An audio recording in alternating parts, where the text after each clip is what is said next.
aller chercher son colis à la poste tranquille, Deuxième partie. parce que sinon on l'accuse d'usurpation d'identité si elle n'a pas des papiers à son nom.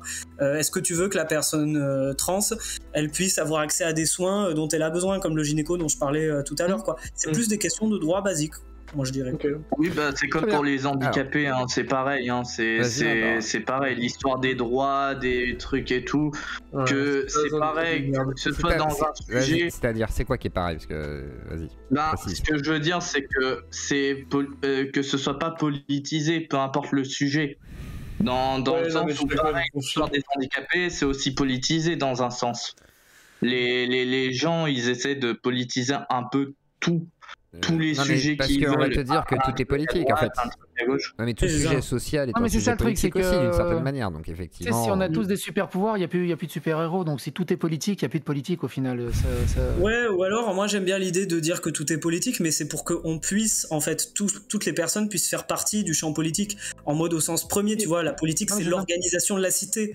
Mais ça on est d'accord, ça on est totalement d'accord, tout est politique, mais le gars il vient, il te dit ça, tout est politique, je fais ok, mais on fait quoi maintenant? Bah en fait, moi je discute de tout et de rien et on verra après si c'est gauche-droite, extrême-gauche, extrême-droite, tout le bazar. Lui par contre il va te dire oh mais tu peux pas dire ça parce que ça c'est d'extrême-gauche, tu peux pas dire ça parce que ça c'est de droite, ah mais tu peux pas dire ça parce qu'en 89 machin il a dit ça et c'était un gars d'extrême-droite, ah tu peux pas dire ça parce que le gars il était d'extrême-gauche. Oui, au bout d'un moment je veux juste avoir ton avis sans le prisme de ce que tu penses derrière au niveau politique, juste ton avis personnel à toi en fait, et juste avoir un débat tranquille. Et c'est ça qui est compliqué et qui est juste exaspérant, des personnes qui rapportent tout le temps la politique dessus. Et du coup, un problème de politique, c'est un problème de jugement de valeur et de manque de bienveillance. Hein, c'est plus ça, ouais. Alors, j'ai quelqu'un qui voudrait peut-être prendre la parole. Alors, Madara, je veux bien que tu te mutes parce que tu as des bruits parasites qui pop. Il y a Nad, que nous avons déjà reçu. Nad, est-ce que tu veux prendre la parole? Je te laisse pas mettre ta caméra parce qu'il y a des problèmes de connexion malheureusement, souvent. Enfin, je pense que ça a été non, c'est bon, ça a été réglé. C'est vrai? Ah bah vas-y, envoie. Hein. Envoie le jus là. Envoie la purée. Envoie la purée. Je sais pas si tu as déjà entendu parler de moi. Je pense que peut-être parce que je t'ai déjà vu une fois. Et moi, je suis une personne intersexe.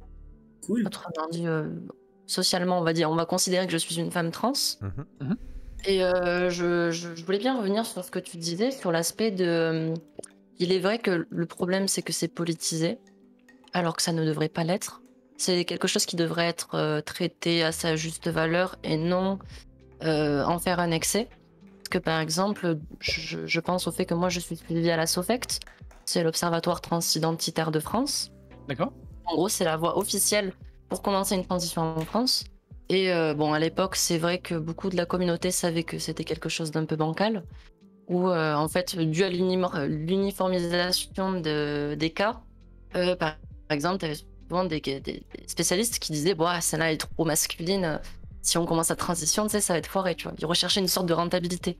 Maintenant, ça a changé, les mœurs sont un peu changées. Tous les anciens, du coup, de ce genre de trucs ont été virés pour être remplacés par des gens réellement... concernés par la cause. Et c'est un petit peu... je pense qu'on devrait faire de la même dans les assos et un petit peu partout sur Internet. C'est que les gens, il faudrait qu'ils soient un peu plus nuancés, éviter de partir dans des extrêmes, parce que je vois des... moi, je suis totalement contre, par exemple, le fait que tu donnes des hormones à un enfant de 14 ans et que tu autorises la vaginoplastie. Oui. Quand tu prends mon cas qui a été prouvé biologiquement, en tant que XXY, j'ai attendu de 2015 jusqu'à la 2023 pour qu'on m'autorise mes opérations. Donc... Tu vois, il y a un petit décalage entre le fait que t'es des gens qui sont pas, je dirais pas concernés, on est tous un peu concernés par ça tant qu'on le ressent, mais il y a des cadres de priorité qui sont un petit peu oubliés. Et je vois, pour en parler avec beaucoup d'intersexes, je vois qu'il y a beaucoup d'intersexes qui sont dans la même situation que moi.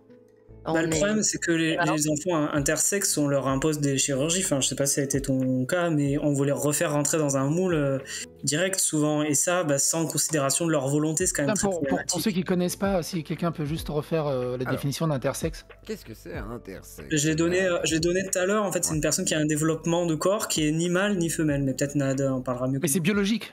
Ouais, c'est biologique. C'est de naissance, en fait, ouais. Et Nad, par exemple, toi, dans l'idée, histoire de préciser peut-être.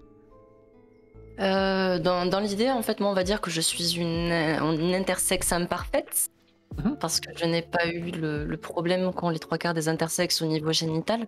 C'est-à-dire que moi, je suis directement née avec un pénis de manière biologique, mais non fonctionnel et atrophié. D'accord. Et du coup, par contre, avec une construction hormonale digne du féminin et non du masculin.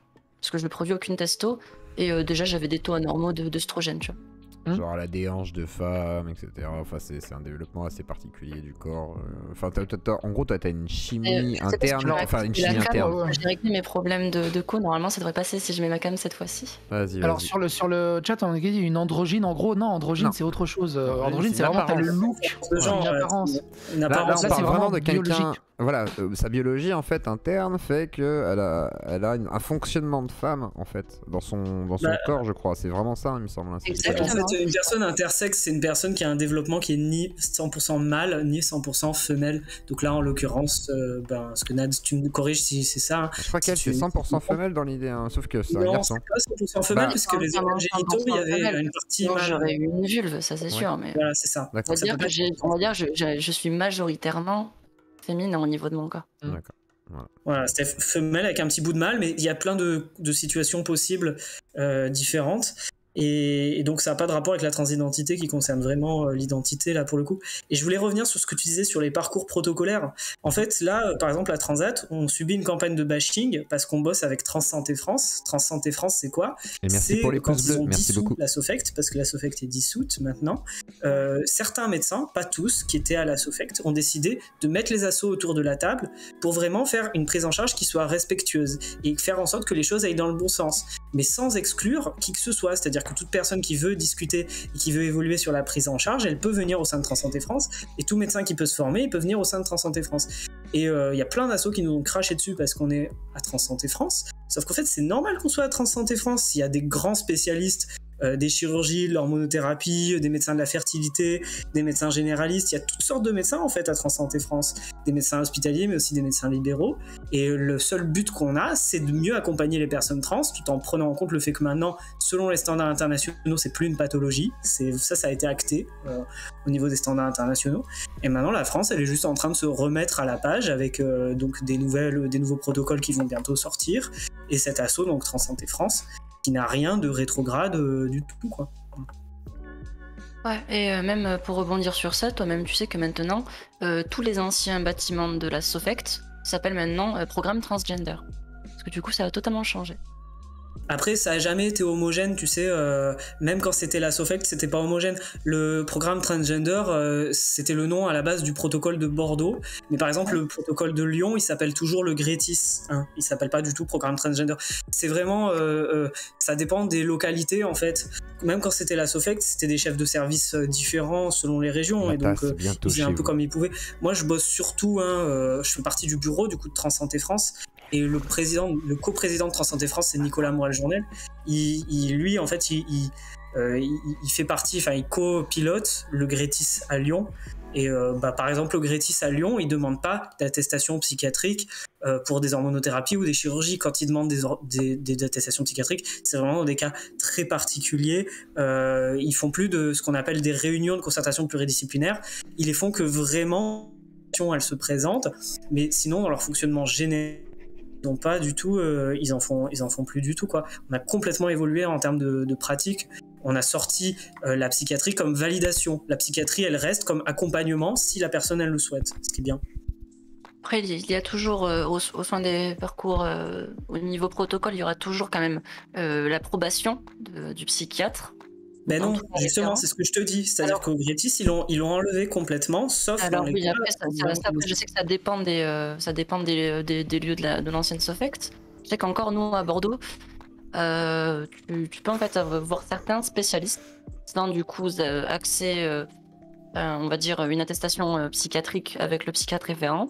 Par contre, pour les grosses opérations, tu es encore quand même dans le droit d'avoir 12 à 24 mois de suivi psy avec la psychiatre référente afin d'avoir l'attestation.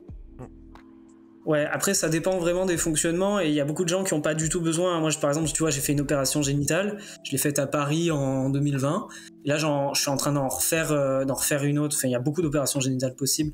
Et j'ai pas du tout besoin d'attestation de psychiatre. Je suis passé sans validation pluridisciplinaire et je m'en porte très bien. Aujourd'hui, j'ai pas de suivi psy, je suis très content. Tu vois. Donc c'est une question. Ça dépend vraiment des gens et faut vraiment s'adapter à la personne, quoi. T'as des gens, c'est bien qu'il y ait la possibilité. Mais il ne faut pas qu'il y ait d'obligation. Et d'ailleurs, au niveau international, maintenant, c'est reconnu. Le psy, c'est vraiment quand la personne le souhaite. Mais après, il y a le protocole, il y a l'hôpital public, et puis il y a aussi le libéral qui est possible. Et ce qui est bien aussi, c'est que maintenant, à TSF, donc à Transsanté France, on a aussi des médecins libéraux. Ce qui permet d'avoir une pluralité et que la personne elle puisse vraiment choisir où elle s'adresse en termes médicaux, qui est quand même une richesse, qu'elle ne soit pas obligée d'aller sur un parcours tout tracé. Oui, après tu vois, c'est comme j'en parlais aussi, il y a le parcours, mais du coup le parcours hors parcours de soins. C'est-à-dire le parcours hors parcours. Qu'est-ce que c'est le parcours hors parcours? C'est comme au ski. Alors par exemple, je pense passer par la famille officielle.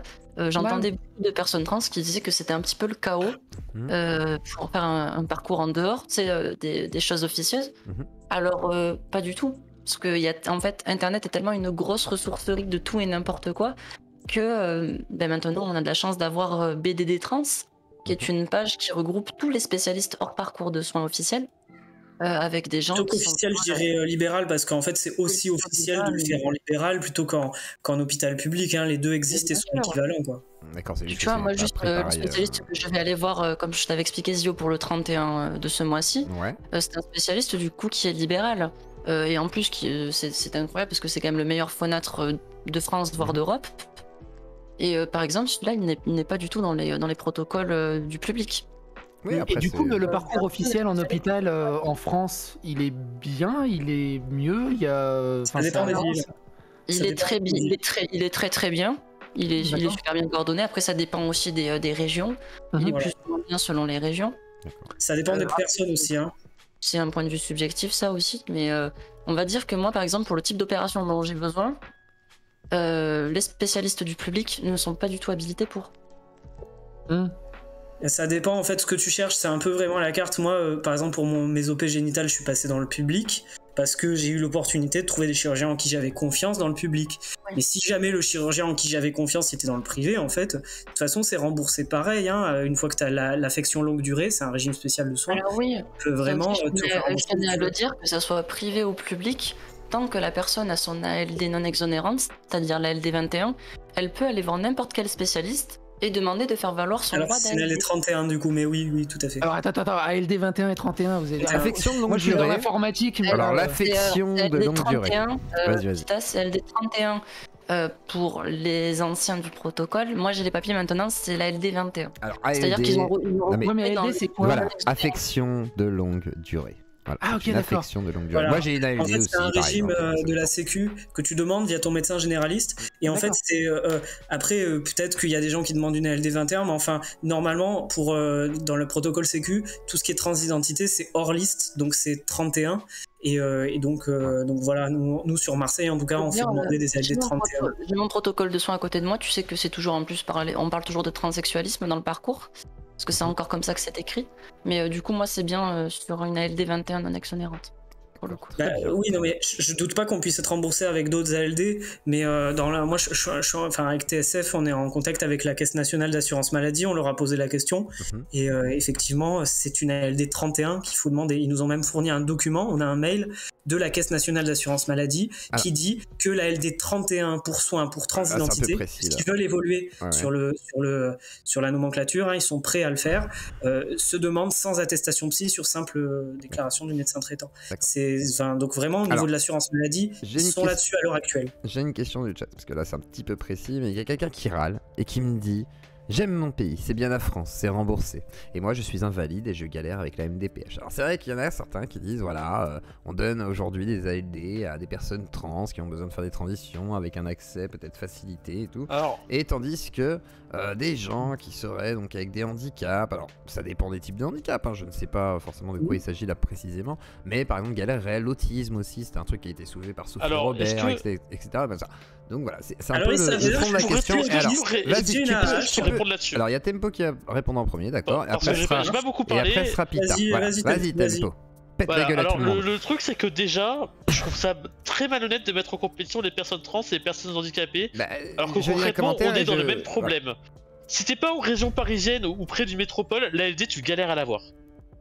Oui, je confirme. MP Julien Petit dans le Discord, il fait ton dossier s'il faut. C'est un réflexe assez humain, tu sais, de comparer des trucs qui ont pas spécialement comparables, mais sur plein de sujets. C'est humain, mais c'est pas une bonne chose en fait de faire ça. Non, mais on est d'accord, On est d'accord. C'est comme dire, ouais, mais regarde, on envoie au Sénégal, il y a une guerre, on envoie du riz, mais regarde, ils sont en train de crever en Inde. Ouais, voilà. Dans la commu trans, il y a ça aussi en fait, mais le truc, ça je trouve ça vraiment très malhonnête de reprendre la cruauté qu'on t'inflige et la reverser vers une autre communauté et accuser les personnes trans de voler. Il parle de prise en charge, pas de compétition. Voilà, c'est ce qu'il dit. Oui, et c'est ce qui est souvent dit aussi pour l'autisme. Quand on volerait la place des mises en charge, je peux vous assurer que c'est pas facile. Quand on n'est pas parisien, c'est beaucoup plus difficile déjà. Ah mais j'imagine bien. Non mais après, c'est pas une course à l'oppression, hein. C'est pas qui est le plus opprimé ou un qui va le plus se faire plaindre. En fait, ça c'est les guerriers de la justice sociale sur internet. On me dit Godwit qui me dit pourquoi la société doit payer vos délires alors que certains cancers sont pas remboursés. Là je fais un peu les questions du chat. Aïe. Des délires. Moi je pense que si je n'ai pas fait de transition là, je serais mort à l'heure actuelle. Alors qu'aujourd'hui je suis quelqu'un de très épanoui, je fais, j'ai une activité qui me plaît et je me sens bien dans mes baskets. Donc non, c'est pas des délires, c'est un boulot. Vous m'auriez vu avant, je vous aurais fait pitié, vous aurez dit putain, mais franchement, ça craint. Donc là, très honnêtement, et je pense que pour la plupart des gens, c'est aussi impressionnant que ça. C'est-à-dire que tu n'avais pas le droit d'être toi, bah maintenant t'es toi et tu te sens bien. Bon bah voilà, je pense que tout le monde a le droit de se sentir bien. Et les cancers qui sont pas remboursés, bah en fait, il faudrait rembourser, il faudrait que les gens aient le droit de se sentir bien. C'est un droit quoi. Oui, non, vraiment. Droit de guérir surtout, mais c'est pas l'argument il y a des cancers. Et une dernière question qui va dans la suite de tout ça, c'est mais pour rembourser quoi? Vous n'êtes pas malade, selon ce qui a été dit tout à l'heure, façon de parler. La société n'a pas à payer pour vos caprices, sinon demain je gueule pour me faire rembourser un 90D. Un 90D? Ah oui, non, t'es très intéressé quand même par les fortes poitrines, excuse-moi. Vas-y, Pita, si tu veux répondre. Et après, je te donne la parole de nouveau, Tempo. Ah, Pita est morte. Tempo. Pita, faut faire une. Ouais, c'est bien dans tes baskets. Je pense que tout le monde a le droit de se sentir bien dans ses pompes et bien dans son corps. Donc, ça, c'est la première chose. La deuxième chose, c'est que pour le coup, moi, je suis une personne autiste. Et pour le coup, j'ai fait aussi des démarches MDPH. Donc oui, c'est galère. Donc opposer les deux trucs, pour moi, ça me semble un peu absurde. Alors, en fait, ce discours, vu que je travaille dans le handicap, ce discours, on l'a aussi pour quelques personnes handicapées. T'as des mecs qui sont valides et qui vont dire « Mais pourquoi moi je paierais pour lui? C'est juste un poids sur la société. Ça me fait chier. » Non, mais on vit dans une société, on doit aider à peu près tout le monde du mieux qu'on peut, on essaye quelque part, chacun a le droit d'avoir son truc, et c'est complètement débile, enfin c'est pas parce que lui on l'aide que toi ta vie elle est pire de l'autre côté. Mais qu'on doit pas t'aider aussi, c'est pas parce qu'on aide les autres qu'on doit pas t'aider aussi, c'est ça. Par contre, on est d'accord qu'il y a des problèmes d'échelle, c'est-à-dire que c'est pas parce que lui il est aidé, c'est pas à cause de lui et que tu vas aller gueuler sur lui parce que lui il a des aides là-dessus. Va gueuler contre les responsables, pourquoi toi dans ton truc t'as pas d'aide là-dessus que tu devrais avoir. C'est pas de la faute de l'autre. On me demande si tu es autodiag, Pita. Moi non, j'ai un diag officiel, je me suis fait diag quand j'avais 16 ans par le professeur David Da Fonseca, si vous voulez savoir, qui est un grand spécialiste de syndrome d'Asperger, voilà. Donc voilà, donc comme quoi, vous inquiétez pas, il n'y a pas que des autodiag. Et là, c'est pas une personne d'internet, c'est une personne qui... Juste pour préciser, on est Pita, c'est une personne du monde réel, on va dire, qui est pas spécialement au fait de ce qu'on fait là, par exemple. C'est pas qui je suis, c'est pas qui est psycho à la base, donc pardon. Bah, comme quoi, tu vois, on peut se planter. Putain, j'avais pas fait une erreur jusqu'à maintenant avec toi et... Oh, fais chier, je suis fatigué quoi. Je suis fatigué, pardon, désolé. Non mais la fatigue, le stress, Tempo, c'est à toi. Putain, j'en ai marre de la vie. Alors, trop de gros mots. Je sais même plus ce que je voulais dire. YouTube, la monétisation. Je sais même plus ce que je voulais dire. Tu vas trouver le rythme de la chanson. Oui, déjà, moi aussi, je suis diagnostiqué Asperger depuis l'âge de 13 ans, je crois. Ah ouais. Je me rappelle plus du nom du docteur, mais. Il y a aussi pas mal de personnes qui sont qui s'autodiaquent pour des raisons qui sont pas forcément mauvaises. C'est pas quelque chose que je trouve idéal. mais c'est quelque chose qui se fait pour des raisons logiques. Après, c'est un autre débat, je vais pas rentrer là-dedans. C'est-à-dire qu'il y a peu de médecins qui sont dispo dans des temps courts, et quand tu as besoin d'aide, surtout quand tu veux te faire diagnostiquer pour avoir des droits, t'as pas forcément le temps et l'énergie de trouver un médecin qui te prenne au sérieux, parce que l'autisme c'est pas quand même hyper bien connu. Dommage que Taiki soit plus là. Oui, après, parce que Castro aussi connaît bien le sujet. Il y a une question là, du coup, que je vois dans le chat. Il y a un mec qui demande, qui dit que justement un handicapé il subit les choses, et il dit alors que la transition réduit l'espérance de vie et la viabilité. Ah non. En fait, ce qui réduit l'espérance de vie, c'est la discrimination. Si jamais tu te fais tabasser dans la rue parce que t'es trans, ou que tu deviens alcoolique parce que tu subis du harcèlement parce que t'es trans, etc., ça va réduire ton espérance de vie. Et c'est pour ça que les personnes trans ont une espérance de vie plus faible, et en fait les personnes trans qui ne transitionnent pas ont une espérance de vie plus faible que les personnes qui transitionnent, parce que les personnes qui transitionnent en fait sont en meilleure santé. Et là il y a des études qui montrent que quelqu'un qui fait sa transition, qui est out, il est en bien meilleure santé mentale que quelqu'un qui ne le fait pas. Je rapproche ça des coming out sur l'homosexualité. Celui qui fait son coming out, il se sent un peu plus léger, un peu plus en phase avec lui-même et ce genre de choses. Il y a ce côté-là. Alors, même aussi, je peux répondre sur ça, il y a le côté biologique. Moi, je vous parle par exemple de mon cas. J'ai un très très gros problème en fait au cœur, j'ai une désynchronisation. Et là maintenant, je suis en phase de test avec la Sofect de Bordeaux. Ils m'ont posé pas mal d'électrodes sur le corps pour voir comment mon corps se comportait.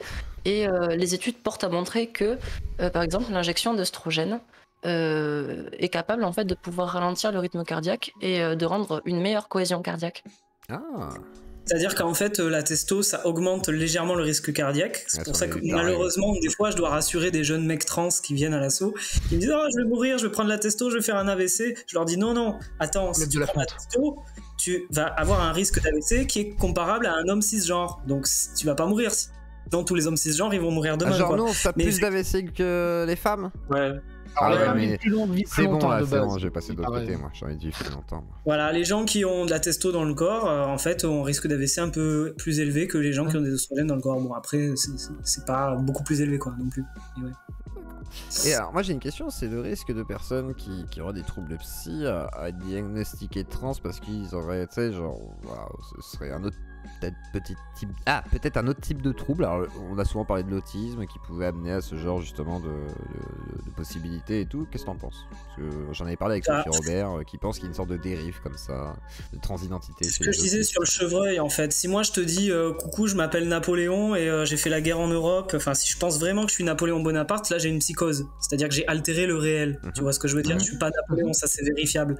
Par contre, si je te dis je suis un homme, ça peut pas être un délire. Parce que être un homme, c'est pas matériellement vérifiable. Ce qui est vérifiable, c'est si je suis mâle ou femelle, c'est si j'ai les cheveux longs. C'est ça, parce que tu fais la distinction entre mâle et femelle et homme et femme. C'est ça. En fait, les mots homme et femme, ils ont pas de réalité matérielle. C'est des représentations, c'est des mots que tu mets pour parler de toi. Mais tu peux être chien alors. Tu peux mettre le mot chien, mais c'est pas pour autant qu'il va te pousser une truffe. Non mais voilà. oui mais c'est tu peux mettre le mot chien si tu veux. Vu sur des choses parce que je comprends, mais c'est pas un genre le chien. Je suis bien d'accord avec vous. Non mais j'ai extrapolé un peu loin. Tu peux mettre le mot chien sur ton genre, mais ça va être mal interprété, tu vois. Après on va te considérer comme un puppy, on va te promener en laisse, enfin tu vois. Oui, je sais que ça existe. Je sais que ça existe. C'est pour ça que je dis ça. C'est pour ça que je dis ça. C'est pas. Alors après je sais que c'est excessif. C'est pas un exemple pertinent. Tu vois.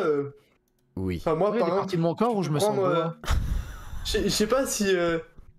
Je sais pas si c'est vrai. Je me demande laquelle, laquelle partie de ton corps spécifiquement.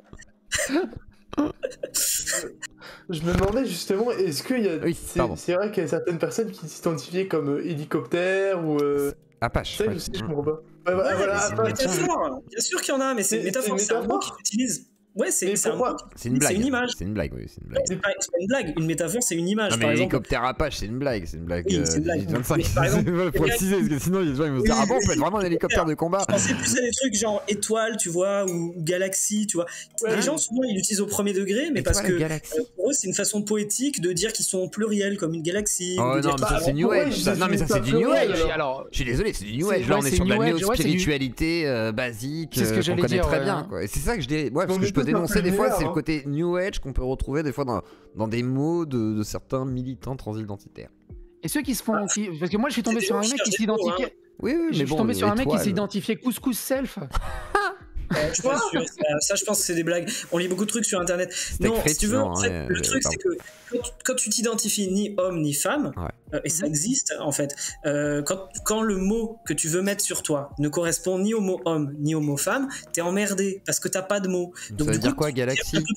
T'es quoi? Tu cherches des mots un peu où tu les trouves. Genre, enfin, c'est ça quoi, c'est façon de parler. Non mais je comprends pas. Non mais là je comprends pas Galaxy quoi. Enfin bon bref, c'est un détail. On va pas tourner sur un détail. On s'en fout. C'est un détail. C'est un mot. On s'en fiche. C'est un autre groupe temporel.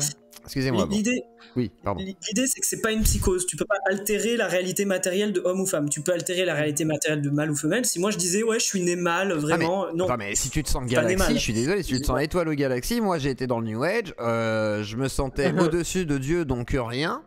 Parce que pour moi Dieu n'existait pas parce qu'en fait c'était un concept donc en fait il y avait rien, donc je m'imaginais dans le rien moi et je pensais que j'allais crever en fait, donc ça peut mener loin de penser Galaxy. Oui mais si tu veux en fait ces gens là c'est une façon juste de dire je mets un mot autre que homme ou femme et je cherche le mot qui est le plus approprié vu que dans la société on n'utilise que traditionnellement les mots que homme et femme. Je suis donc cratère, ils cherchent des mots ces gens-là, mais ils sont pas en train de penser qu'ils sont littéralement une étoile ou une galaxie, c'est juste une façon de nommer en fait. J'espère pour eux. Mais ok, et j'entends bien l'aspect poétique et de nommer, mais vraiment ça c'est un truc que je retrouve plus dans le New Age que dans quelque chose qui me paraîtrait pertinent pour pouvoir s'identifier. Mais on m'a dit que l'une des modos au gradé de Twitch s'identifiait à un cerf véridique. Oui, alors c'est une longue histoire, ouais. Bref, autre débat. Comme quoi il y a de tout. Du coup, Psycho. Attends, il y a Patrine qui voulait nous parler de sciences sociales aussi. Mais vas-y, Psycho, tu voulais dire juste avant. Et Patrine, le temps qui se démute. Moi j'avais une autre question. Non, mais j'avais une autre question qui pourrait peut-être ouvrir un tunnel. Donc vas-y. Alors Patrine, avant. Patrine, et garde ta question. Note ta question sur un petit bout de papier. Moi j'ai noté ma question sur un petit peu. Ah, Patrine, il s'est mute, le bâtard. Non, mais vas-y, on voit ta question. Tunnel, prenez vos pioches, on creuse.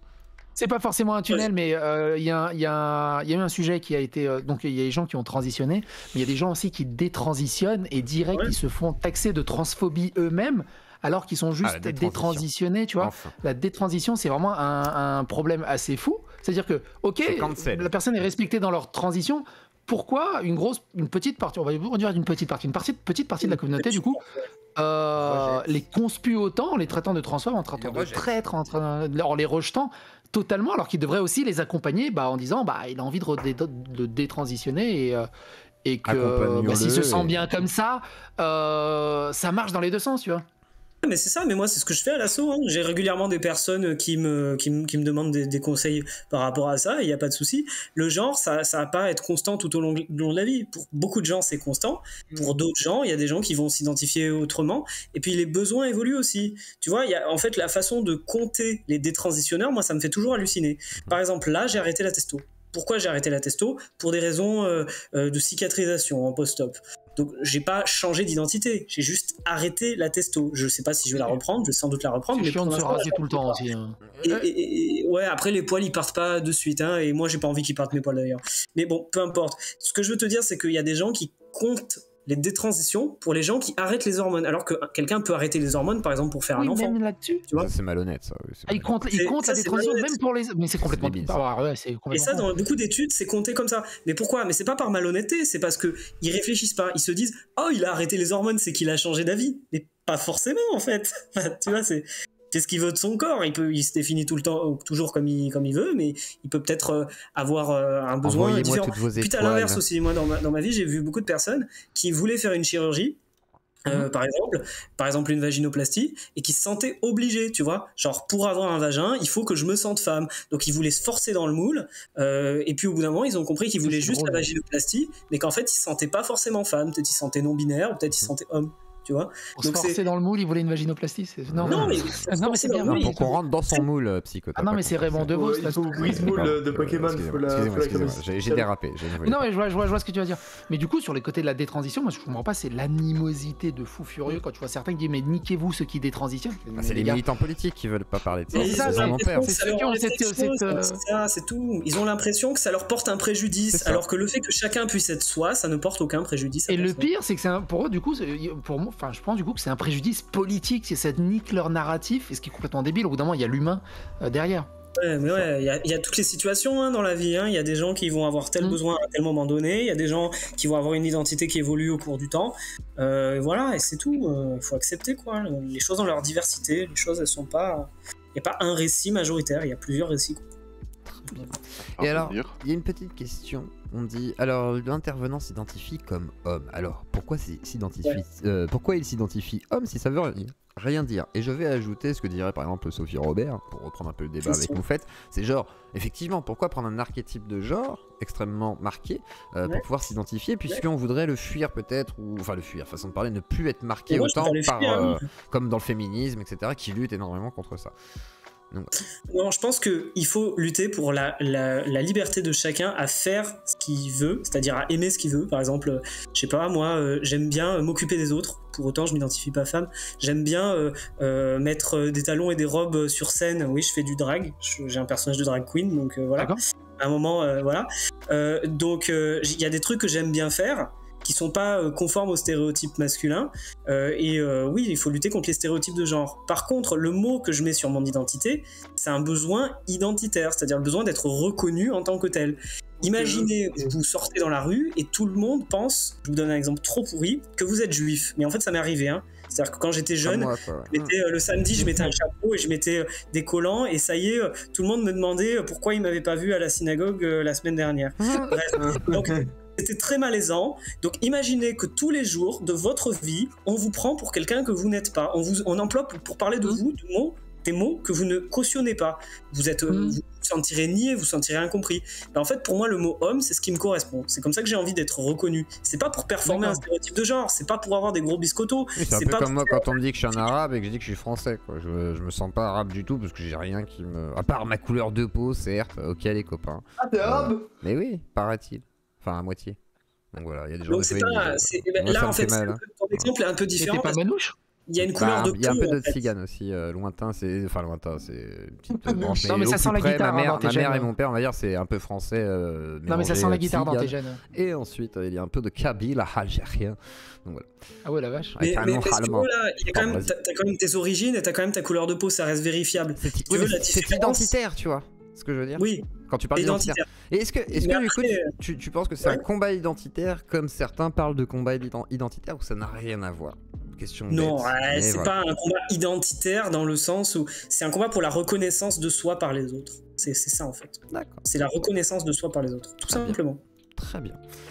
Patrick. Je voudrais intervenir. Vas-y, défonce tout, Patrick. Non, je défonce pas tout, pas du tout. Oh, le consentement, Patrick, le consentement, fais attention. Non, le consentement, c'est nickel. Il va avec un gros micro. Déjà, je vais commencer par un petit propos liminaire introductif. Je suis pour les parcours de transition. Je suis pour la liberté de chacun de baiser avec qui il veut, comme il veut, quand il le veut. Oui. Aucun problème. Et je suis contre à ce qu'on stigmatise les gens en fonction de ce qu'ils sont et de ce qu'ils ne sont pas, et qu'on les force à être ce qu'ils n'ont pas envie d'être. T'as rien dit sur les handicapés, je trouve ça douteux. Hein. Tu es voilà. Par contre, je suis également contre la déformation sociale de faits scientifiques avérés. Ah! Rentrons. Je m'explique. Quand j'entends depuis tout à l'heure dire qu'une femme c'est différent d'une femelle, moi je saute et je fais des bonds de 3 mètres. Une femme est l'individu de sexe féminin de l'homme. C'est pas différent. C'est la femme et la femelle de l'homme. L'homme est le masculin et le mâle de l'homme, voilà, parce qu'il se trouve que dans la sémantique, donc il n'y a pas de différence à faire. Ça veut dire quoi? Bah non, il n'y en a pas. Mais est-ce que le genre existe? Non, mais au niveau sciences sociales, est-ce que le genre existe? Quand tu regardes quelqu'un dans la rue, j'ai une question. Tu sais si cette personne est femelle ou mâle, tu le sais? Oh, ça se voit quand même des fois. Je vais compléter mon propos. Mais vas-y. Les parcours de transition permettent d'agir sur l'expression des caractères sexuels secondaires. Je suis noir dans le noir. Et uniquement ça. Et c'est très bien. Si des gens se sont en incohérence avec leur propre sexe biologique, et que ça leur permet de vivre mieux, et qu'on fait en sorte que socialement, du coup, ils donnent une apparence qui leur permet d'avoir des interactions sociales qui les satisfassent, je suis à 100% pour. Ce que je réfute, c'est que du coup, ces gens disent « nous sommes des hommes » ou « nous sommes des femmes », parce que ce n'est pas vrai, scientifiquement parlant. Oui. est-ce que tu penses pas que c'est juste un problème de vocabulaire? Moi, j'ai jamais dit que j'étais un non, mais c'est justement, c'est un gros problème de vocabulaire, sauf que moi, il m'embête parce qu'il ouvre une fenêtre d'Overton Mouse avec une réécriture sauce sens sociale de faits scientifiques avérés. C'est ça qui me dérange, en fait, moi. D'accord. Moi, je pense que tu peux pas vraiment, même quelqu'un, tu vois, même quelqu'un qui a un corps femelle et qui a fait aucune modification, si cette personne elle a les cheveux courts, elle a un jogging et qu'elle s'est bandé la poitrine, je suis sûr que tu l'appelles monsieur, tu vois. Je suis sûr, parce que... Moi, c'est pas ça le problème, puisque parce que c'est pas son apparence, parce que c'est pas son... Les caractères sexuels ne sont qu'un indice sur le sexe biologique de la personne. Pourtant, cette personne est un peu différente des tiens. Mais sinon, on est d'accord. Ces mots-là, tu n'as pas à les modifier, puisque ce sont des mots d'origine scientifique, donc il ne faut pas les modifier, il faut les utiliser dans leur emploi. Pense Galaxy. Non. Ces mots-là ne sont pas forcément utilisés dans la littérature. Si. Connais-tu l'origine de la sexuation dans le monde? C'est quoi l'origine de la sexuation dans le monde? Vas-y. Ça a été inventé. Le mot sexuation déjà. Ça a été inventé il y a plusieurs. Le fait que le sexe existe a été inventé il y a plusieurs dizaines de millions d'années pour la reproduction, si je dis pas de bêtises, des végétaux florés. Donc en l'occurrence, le sexe est apparu avec les fleurs, ce qui est très mignon d'ailleurs quand on y pense. Voilà. Et le mot sexe a été défini pour ça, pour décrire ça. On peut pas l'utiliser pour dire autre chose. Mais justement, le genre... je parle de femme et d'homme pour décrire le sexe. Je parle de femelle et de mâle pour décrire le sexe. Après, mais c'est la même chose. Une femelle est un individu de sexe féminin, un mâle est un individu de sexe masculin. Alors, quel mot tu mets sur l'identité? C'est-à-dire que pour moi, en fait, peu importe les mots. Moi, tu sais, je m'en fiche un peu des mots. C'est pas le problème. Le problème, c'est qu'il faut qu'on sépare deux concepts qui sont, comme tu l'as bien justement dit, différents. La biologie, c'est différent de la façon dont on se vit et dont on se pense. Moi, pour dire la façon dont on se vit et dont on se pense, j'utilise les mots homme, femme et non-binaire. Et pour désigner la biologie, j'utilise les mots mâle, femelle ou intersexe. Parce que j'imagine que c'est une... moi, je pense que... Mais si tu veux construire d'autres mots, libre à toi, tant qu'on est d'accord sur les choses. Alors tu mets le doigt dessus. Je pense qu'il faut construire d'autres mots. Et c'est là où, pour moi, il y a un problème fondamental. Parce que lorsqu'on est dans un parcours de transidentité, de ce que j'en comprends, on est dans une volonté d'appropriation de quelque chose qui existe déjà et pas de création de quelque chose de nouveau et pour lequel on pourrait avoir tous les combats sociaux nécessaires et suffisants pour obtenir une égalité des droits et une non-stigmatisation. C'est ça le souci majeur pour moi. C'est-à-dire que fondamentalement, quand on est trans, on n'est pas soit homme, soit femme, l'autre sexe qu'on aimerait avoir. On devient autre chose. Et ce autre chose a dans mon côté et de mon avis tous les droits, à tous les respects et tous les égards et toute l'égalité des droits possibles. Je n'ai pas de problème avec ça. Mais scientifiquement, vous êtes autre chose. Bah en fait, si tu veux, autre chose, c'est... J'ai jamais... Oui, vas-y, pardon, putain. Oui, pardon, oui. J'ai jamais prétendu être mâle et j'ai jamais voulu être mâle, en fait, si tu veux. Pour reprendre tes termes, en fait, si je reprends tes termes, pour toi, si pour toi être homme, c'est juste être mâle, mais en fait, je veux pas être homme dans ce sens-là. Pour moi, quand je dis je suis un homme, il n'y a pas d'autre sens. La société me reconnaisse. Le problème, c'est que le problème justement, Pitaline, c'est que tu es en train d'inventer un terme, c'est qu'il n'y a pas d'autre sens. C'est ça qui est triste. Si, ce sens. Non, il n'y en a pas d'autre. Si vous voulez. Laisse-moi finir. Je ne veux pas que les gens voient que j'ai un corps mâle. Je n'ai pas un corps mâle. Je veux que les gens au quotidien, quand ils me voient, ils m'appellent ils m'appellent monsieur. C'est tout. Oui, mais alors justement, ça pose un problème. Attends, juste je te coupe. Pour aller dans ton sens, en fait, Pitaline, tu es sur la perception. Mais disons que tu donnes la perception que t'es un homme et les gens pensent que t'es un homme en te voyant, mais ça reste une perception, mais c'est pas ce que t'es vraiment. The reality. Comment je me sens, c'est comment je me sens bien comme ça, tu vois. Oui, mais moi aussi, mais le problème c'est que la science a ça de bien, c'est qu'elle se base pas sur le subjectif, mais sur l'objectif. Mais là, comment tu te sens et comment tu te ressens, ce que tu es, ce que tu aimerais être et comment tu te ressens, n'a pas à prendre le pas sur la réalité de ton existence et de ce que tu es vraiment. La réalité de mon existence, c'est que je suis né avec un corps femelle et que j'ai fait des démarches. Mais maintenant, la réalité de ton existence, c'est que et que je suis un être humain et que j'ai le droit au respect en tant qu'être humain. Mais est-ce que je ne pense pas t'en manquer? Monsieur, ça te pose un problème. Je ne pense pas te manquer de respect. Je ne pense pas t'en manquer quand je parle, je te dis franchement les choses, mais je ne pense pas t'en manquer. Mon grand corps défendant, et je peux comprendre que ça fasse partie d'un certain problème de divergence psychique, que je peux comprendre complètement, tu pourras dire ce que tu voudras, tu seras une femme. Ah bon? Bah, oui. Écoute. Mais je conçois complètement que tu aies besoin, pour des raisons qui te sont propres et que je respecte complètement, à socialement prendre l'apparence d'un homme. ce qui me pose aucun problème.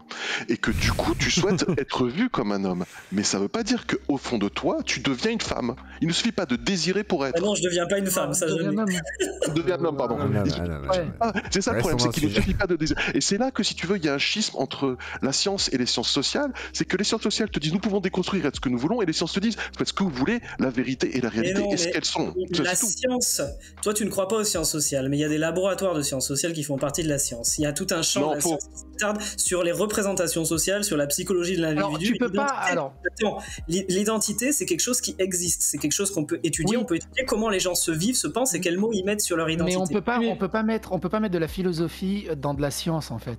Si, en fait, la philosophie, c'est une science. Il y a d'ailleurs des laboratoires de philosophie. Non, alors là, il n'y a pas de reproductibilité. Il n'y a pas de reproductibilité en fait. Mais vas-y, Psycho. En fait, tu comprends. La science sociale, oui, mais vas-y, Psycho. Oui, Psycho. Vas-y. Et les autres. Moi, j'ai fait de la psychologie, de la philosophie et de l'anthropologie. C'est des sciences humaines. C'est pas des sciences. C'est pas des sciences dures. Des sciences dures, on peut le reproduire. Des sciences humaines, comme la philosophie, on peut parler pendant 4 heures pour vous expliquer que ce verre, il n'est pas transparent et que c'est pas un contenant pour du liquide.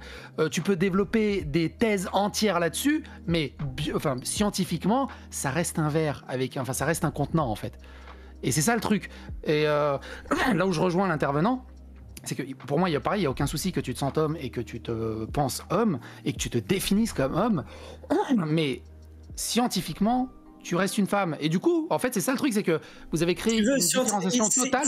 Vous avez créé une différenciation totale entre femelle, mâle, homme et femme, ce que j'entends totalement. Mais cette différenciation, ce sont des sciences humaines, c'est de la philosophie, ce n'est pas de la science dure, ce n'est pas de la biologie en fait. Tant que tu veux, Psycho fini, oui. Oui, non, mais les sciences humaines ont un intérêt, mais c'est différent. On peut pas les mélanger avec la biologie. C'est-à-dire que quoi qu'il arrive, on va te piquer un bout d'ADN, tu resteras femme. Oui, si on t'analyse dans 10 ans, ce sera ça. Alors, le truc, c'est ça, c'est que pour l'instant, tu prends n'importe quel dictionnaire ou n'importe quelle définition de femelle, c'est femme en fait. Non, la définition de femelle. En fait, c'est la question du début. C'est la question du tout début du live.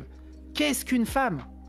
La science, elle a la réponse depuis des années, parce que c'est elle qui a inventé. Est-ce qu'une femme bien sûr que si. Alors, bien sûr que si. En tout cas, sur l'aspect génétique et. Non, si. Vu que c'est la science qui a défini ce que c'était le concept de reproduction sexuée et que du coup, qui a défini le concept de sexuation.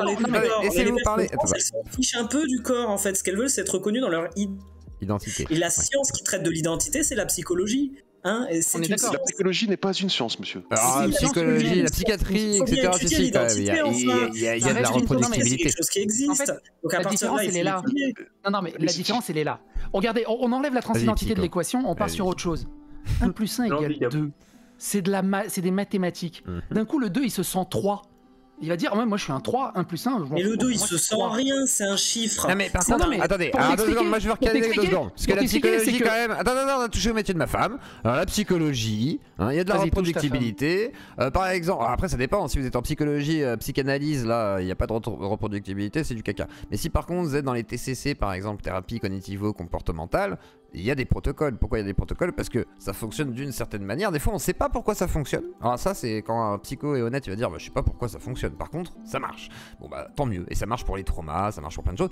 Et après, il y a des choses qui sont encore, on arrive à faire des choses, mais on peut pas tout guérir. Donc c'est jamais parfait. La psychiatrie est beaucoup critiquée, parce qu'on aimerait qu'elle guérisse, mais elle peut pas guérir, par exemple, une schizophrénie. Elle peut essayer d'apaiser des symptômes, plein de choses, mais on ne peut pas forcément tout guérir. Donc effectivement, il y a des domaines qui sont quand même de l'ordre de la science, voire de la science dure, mais par contre toutes les sciences sociales que l'on connaît actuellement ne sont pas forcément toutes des grandes sciences dures qui sont capables de tout reproduire. Certains aussi se branlent énormément sur certaines sciences sociales, mais certaines en tout cas sont déjà un peu plus solides que d'autres, quoi. C'est comme la phouloscopie, on est basé sur des mathématiques et il y a effectivement une pluridisciplinarité aussi des domaines. En fait, du moment que un thème développe une discussion pendant 18 heures sur qu'est-ce que c'est vraiment, c'est pas de la science dure. Une science dure, t'as la théorie, t'as la pratique, tu peux le reprouver en claquant des doigts rapidement, même pour des trucs un peu plus compliqués, mais c'est Enfin, il n'y a pas 36 000 résultats. Dans les autres, tu peux discuter pendant des heures et des heures et arriver à des résultats totalement différents. C'est ça la différence, en fait. Et... Oui, mais parce que tu as du réel. Non, mais je suis d'accord avec toi, Fitaline. Tu as des représentations sociales. L'être humain, tu peux pas le mettre en bouteille, tu peux pas étudier comme tu étudierais une molécule, étudier l'esprit humain, ça s'étudie pas pareil, en fait. On est totalement d'accord. Alors, l'esprit humain, oui, mais là, on parle pas de l'esprit humain. On parle de l'esprit humain depuis tout à l'heure, en fait. Non. La transidentité, c'est des gens qui se définissent, qui se pensent, qui se vivent. Ce n'est pas des gens qui nient leur corps, c'est des gens qui se pensent, qui se vivent. Donc, ce qu'il faut étudier, c'est les pensées. Alors, j'ai pas de problème avec ça, si je puis me permettre. Alors, ça veut dire qu'en fait, là, on est face à un paradoxe. Moi, j'ai aucun souci au fait de dire que vous avez une identité. Mais sauf que cette identité, qu'on le veuille ou non, elle est raccrochée d'une façon polaire, négative ou positive, peu importe, à une apparence physique, à une matérialité physique plutôt. Oui, à une matérialité physique. C'est comme ça. Puisque si tu es femme, que tu n'en es pas satisfait, tu veux devenir un homme, tu vas chercher à changer ton apparence. Donc ton identité va te pousser psychologiquement à avoir une action sur ta matérialité. Sinon, les parcours de transidentité n'existeraient pas. Bah en fait c'est pas systématique, il y a des tas de gens qui disent voilà bah je suis un homme et qui font pas de parcours. Moi j'ai fait un parcours mais c'est personnel. Mais il y a des tas de gens ça peut être tout simplement s'habiller en femme aussi ou en homme respectivement. Mais ça veut dire que tu touches à ta matérialité. Rien faire. Non mais tu touches donc à ta matérialité. Au début ça va être sur tes vêtements et ton accoutrement, et puis à la fin ça va être sur tes hormones, et puis enfin peut-être une vaginoplastie ou une pédoplastie, peu importe. Il y a différents grades, mais tu touches à ta matérialité. À un moment donné tu commences. Forcément. Ça dépend. Non, ça dépend des gens. Ça existe les personnes qui disent bah voilà je suis un homme et qui en fait ne changent rien à leurs habitudes parce qu'en fait le fait de ce que tu fais, comment tu t'affirmes, c'est différent de mais doit-on les qualifier de trans dans ce cas? Oui. La transidentité, c'est le fait d'aller mettre un mot sur son identité différent de celui que la société a à la naissance. Donc poussons les choses jusqu'au bout. Donc être trans, c'est simplement dire il quand on est une elle, c'est ça? C'est dire il quand la société a dit c'est une fille quand la personne. Voilà. Et sans rien faire d'autre. Donc en fait, on va faire. Sans rien faire d'autre. Tu fais si tu veux, mais c'est pas. Non, mais bien sûr, mais possiblement sans rien faire d'autre. Possiblement sans rien faire d'autre. C'est un peu plus compliqué que de définir quand commence le rétro gaming en finale. Donc moi, si tu me permets, je vais faire l'hypothèse, si tu m'en fais crédit, on va faire l'hypothèse de mettre ce cas particulier un peu de côté parce que c'est pas eux aujourd'hui qui, dans la société, qui parmi les gens qui à tort d'ailleurs les dénonceraient et les stigmatiseraient, posent le problème. C'est pas ces gens-là, du coup, que j'ignorais, c'est pas forcément eux. Maintenant, ça veut pas dire qu'il faut pas s'en traiter, qu'ils sont pas en souffrance. Mais je vais les mettre dans mon discours de côté, j'y reviendrai plus tard si tu le veux bien.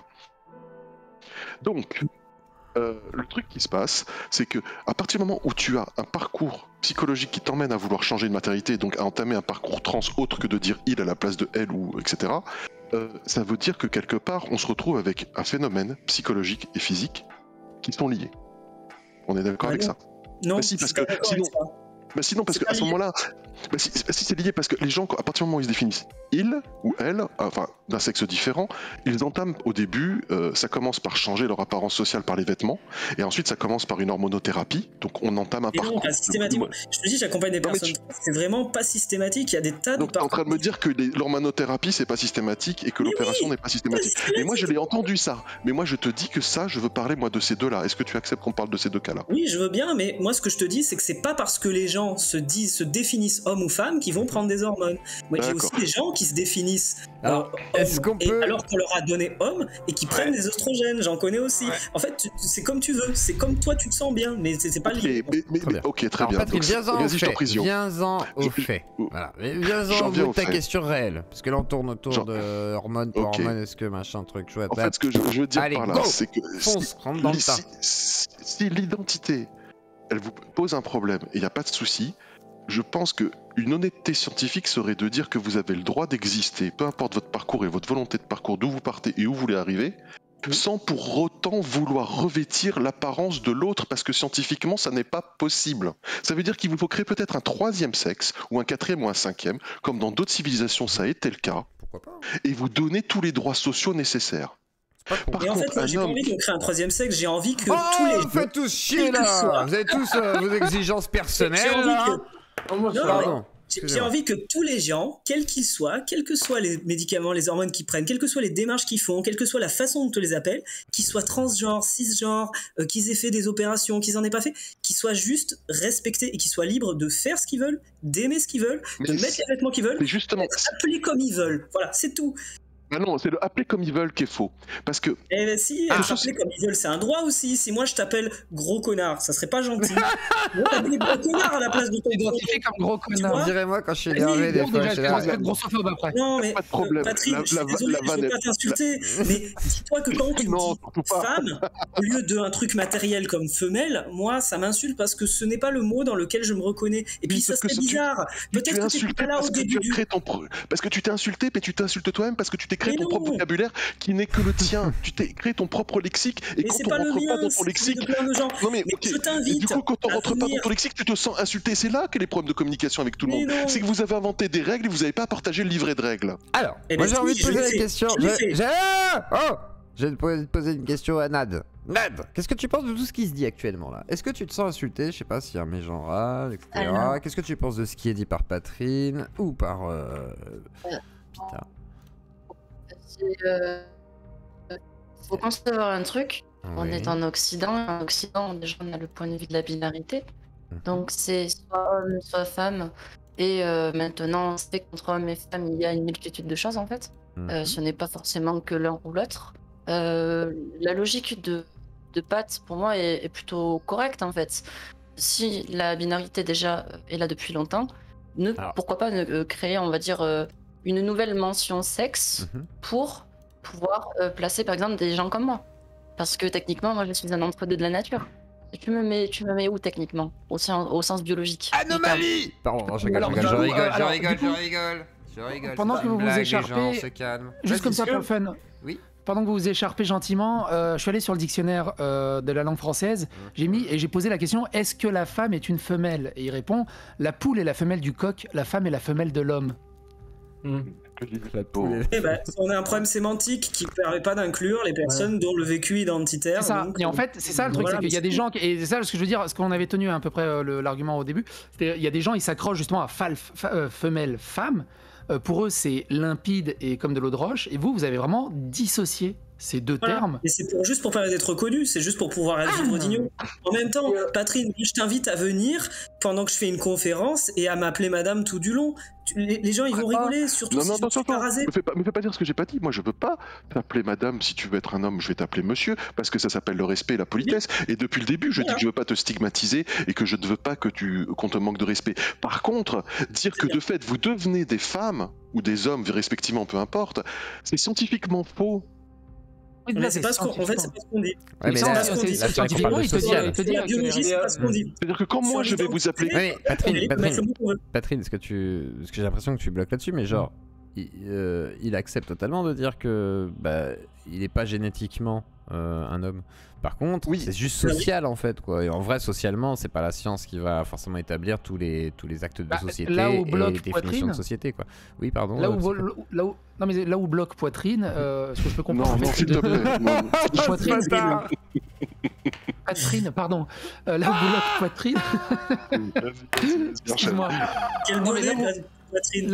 Là où bloque, en fait, c'est l'avis de 99% de la population, c'est-à-dire que pour eux, femelle et femme, mâle, homme, c'est le même mot et ça définit exactement la même chose, en fait. Et c'est comme, en gros, c'est comme si t'arrivais. Non mais, en gros, c'est comme si t'arrivais et tu leur disais 1 + 2.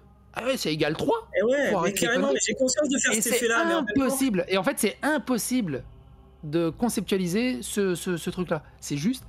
Si, c'est possible, je viens de vous en donner un exemple. Non, c'est pas possible, parce que ce qu'on fait pour vous faire plaisir, en fait, c'est s'asseoir sur une définition objective et séculaire. Plaisir, plaisir par respect, ce genre de choses. Oui, plaisir, respect. Oui, plaisir, juste avant de parler du plaisir, je dois remercier Général Pangolin et dire son don parce que voilà, il m'a fait un don tout à l'heure et qui me dit ça manque de dons ce soir. Vive YouTube, à mort Twitch et merci aux invités. Donc déjà pour commencer, soutenez la Zuclodie en mettant un petit pouce bleu, soutenez la Nouvelle Serbie de votre côté en mettant un pouce bleu sur la chaîne live de Psychodélique et si vous voulez soutenir la Zuclodie, vous pouvez le faire via Tipeee Stream, Tipeee et Paypal. Voilà, c'est un instant publicitaire et passé. Je redonne la parole à Patrine qui disait oui, vas-y, c'est à toi. Faut pas vous faire plaisir parce que le plaisir c'est mal. Vas-y. Oui, oui. Le paradoxe pour moi qui est violent là-dedans et qui me pose un gros problème, c'est, si tu veux, le rétropédalage. C'est-à-dire qu'on part d'une définition de sens social qui cherche à définir identité, ok, qui essaie de créer une différence entre des termes qui n'existent pas, à la limite, ok, mais le problème c'est qu'après ça vient percuter une définition établie scientifique. Et donc pour moi, il y a un révisionnisme scientifique qui est en cours. Et c'est simplement ce révisionnisme scientifique que je veux arrêter, moi, à titre personnel, si j'avais un quelconque désir. Cependant, ce révisionnisme pour moi...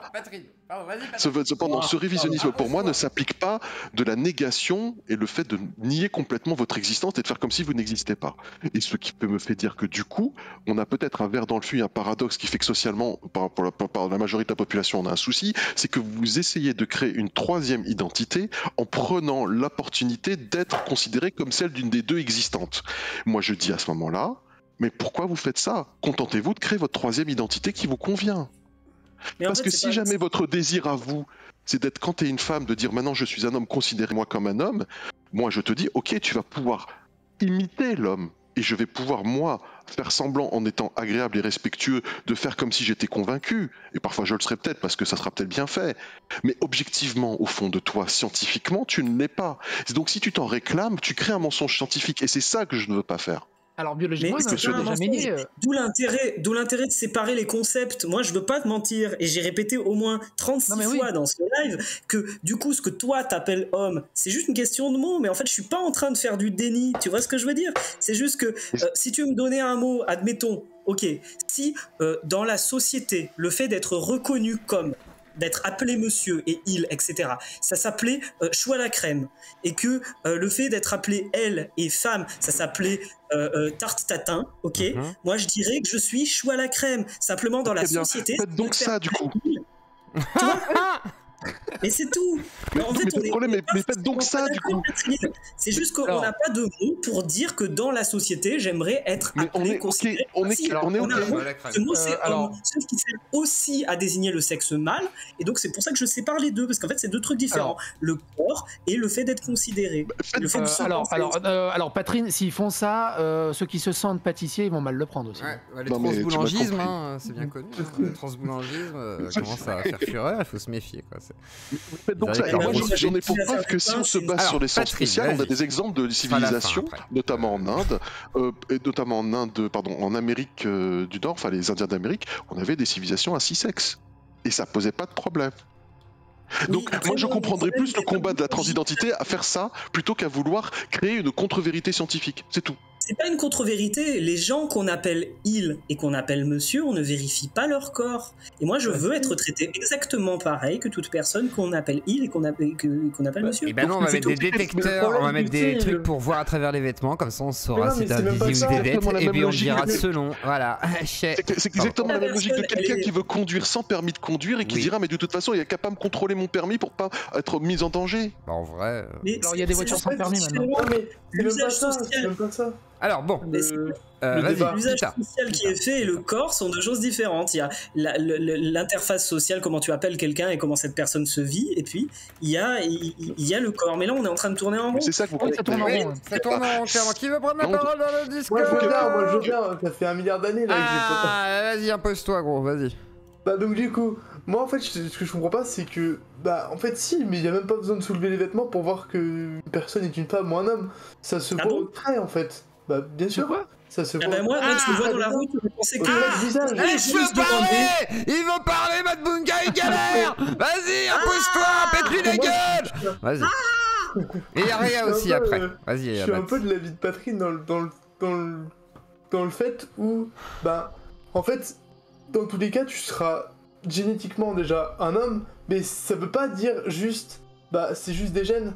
Non, c'est aussi physique, ça se voit physiquement et ça se voit aussi un peu mentalement parce que les gènes contrôlent le cerveau et ça se voit en fait.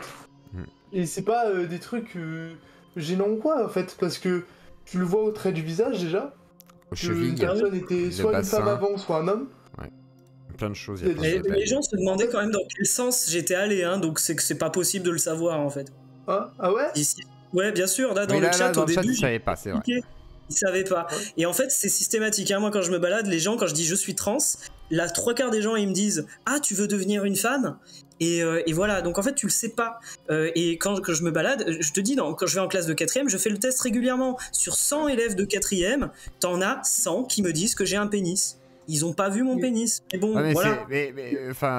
Pardon, ça me fait peur. Mais je me dis, j'espère qu'ils mentent pas à voir. Ça roule bien les Grecs. Mais c'est parce que c'est parce qu'en fait, pour moi, t'as la personne qui est du sexe féminin, donc scientifiquement féminin et masculin. Mais le truc, c'est que, en fait, et ça, c'est prouvé scientifiquement, c'est que le cerveau, il a des trucs qui viennent des deux. C'est-à-dire que quand tu nais homme, tu vas avoir des choses qui vont structurer ton cerveau comme, entre guillemets, un homme, et des trucs qui vont structurer ton cerveau comme, entre guillemets, une femme. Et en fait, le truc qu'on comprend pas, c'est que même si tu fais une transition d'homme à femme, par exemple, tu vas toujours avoir des trucs d'homme dans ton cerveau. Alors ça, ça a été testé. Il y a des études là-dessus. Et en fait, on montre que le fonctionnement cognitif des personnes trans se rapproche plus de celui des personnes cisgenres de même genre. Et ça, c'est assez hallucinant. Oui, se rapproche. C'est pas totalement. Il est plus proche. En fait, il est beaucoup plus proche de personnes cisgenres de même genre plutôt que de ceux de l'autre genre. Et ça, c'est dû, parce que l'hypothèse majoritairement retenue, c'est que c'est obtenu c'est du conditionnement social, c'est-à-dire qu'on pousse les personnes, selon la façon dont elles s'identifient, à utiliser leur cerveau d'une certaine façon. Aujourd'hui, majoritairement, la science pense qu'il n'y a pas de différence entre le cerveau d'un individu mâle ou d'un individu femelle. Par contre, si l'individu s'identifie femme ou homme, son cerveau va fonctionner effectivement de façon différente par conditionnement social et pas du tout par conditionnement hormonal. On n'a pas lu les mêmes études parce que moi justement il y a beaucoup d'études qui disent justement que le cerveau de l'homme et le cerveau de la femme, de par la naissance et par les hormones, sont différents. Oui. Parce que c'est naturel et pas parce que c'est une construction sociale. Parce que on pense quand même que... Alors par contre, on sait que les cerveaux des personnes trans qui ont par exemple souffrent de dysphorie, il y a aussi quand même des infinies différences, mais on sait pas par contre pourquoi, comment, voilà, on peut pas dire ça c'est une personne trans. On saurait pas regarder un cerveau et dire ça c'est une personne trans. Par contre après coup on peut voir qu'il y a des trucs mais on sait pas si c'est dû à autre chose, on sait pas si c'est d'autres trucs, est-ce qu'il y a d'autres troubles peut-être, on peut pas définir, on sait pas. En fait, c'est-à-dire que tu prends une IRM d'une femme trans, il est beaucoup plus proche de l'IRM d'une femme cis que de l'IRM d'un homme cis, par exemple. Mais parce qu'il a pris des médicaments. Non, je pourrais vérifier ça parce que je suis pas. C'est même des personnes sans traitement. Mais même sans traitement, c'est vraiment une question d'identification pour le coup. Est-ce que tu aurais les données de l'étude, comment ils sont... Ça fait longtemps que j'ai lu celle-là, mais elle est, à mon avis, elle est retrouvable. Je peux me renseigner. Je vous ferai une bibliographie là comme ça. Je suis prêt. Ça peut être cool. Oui, forcément en live là comme ça c'est compliqué. Mais ok. Alors, parce qu'en fait, le truc avec les études, c'est un débat aussi avec beaucoup d'études et tout. Mais en fait, le truc c'est que les études, c'est que on peut sortir n'importe quel chiffre, du genre 100% des gens qui habitent sur Terre, des humains qui habitent sur Terre, sont des extraterrestres. C'est vrai. Tu vois ça dépend de la méthode d'étude, c'est ça, mais en fait, la méthodologie, c'est... Tu vois, on est des galaxies. Quand on regarde une étude, il faut toujours regarder la méthodologie, et en fait... comment? Parce que même en regardant l'IRM, ils peuvent regarder l'IRM différemment, et des zones différentes du cerveau. Parce que, par exemple, justement, moi, ce que j'avais lu dans une étude où il disait que justement le cerveau était quand même très proche du sexe de naissance, c'était que justement, il y avait une zone du cerveau qui était très peu plastique et donc qui restait de la naissance à presque toute ta vie. C'était la zone qui était en rapport avec l'attirance sexuelle. C'est-à-dire que... Oui, c'est-à-dire qu'il y a un truc qui s'appelle dans le cerveau la plasticité, et donc c'est ce qui nous permet à nous d'apprendre toute notre vie. Un peu comme, je sais pas, des singes. Un peu comme être gaucher et droitier, c'est de naissance. En gros, c'est une zone du cerveau qui est peu plastique, c'est-à-dire que tu peux très peu changer cette zone-là. C'est pour ça que d'ailleurs c'est logique d'être soit homosexuel toute sa vie, soit d'être hétéro toute sa vie, et qu'il y a très peu de chances de changer, ou d'être bi, ou de n'importe quel type de sexualité. Mais c'est justement... que en fait ça va rester ça toute ta vie, que tu changes d'hormones, que tu changes de... Bah oui. Ah mais ça c'est clair, mais là je suis d'accord avec toi. J'ai pas arrêté d'aimer les hommes magiquement en prenant de la testostérone. Bon, oui, voilà. Après, ça, je pense que ça n'a pas trop de rapport avec mon identité de genre ou avec mes besoins d'affirmation de genre. Bah, c'est que justement, c'est que cette zone est très très proche de la zone justement de l'identité, entre guillemets. D'accord. Intéressant. Et après, comment dire, il y a des tas d'hommes trans qui sont complètement hétéros, qui sont attirés que par les femmes, tu vois. Il y en a au moins autant que d'hommes trans homo. D'ailleurs, on a fait des études là-dessus, sur le nombre de personnes trans qui sont homo et en fait, on est à peu près kiff-kiff, c'est-à-dire on est à peu près... je crois qu'il y a un peu plus de bi, je crois qu'il y a 40% de bi, sinon il y a pareil autant de... Ça a répandu les bi. Alors on va faire intervenir Réa Lalouve, qui vient de se muter d'ailleurs. Réa Lalouve, bonsoir, c'est à toi. Bonsoir Ziacle. En fait, moi je voulais revenir par rapport aux détransitionnaires parce que j'avoue...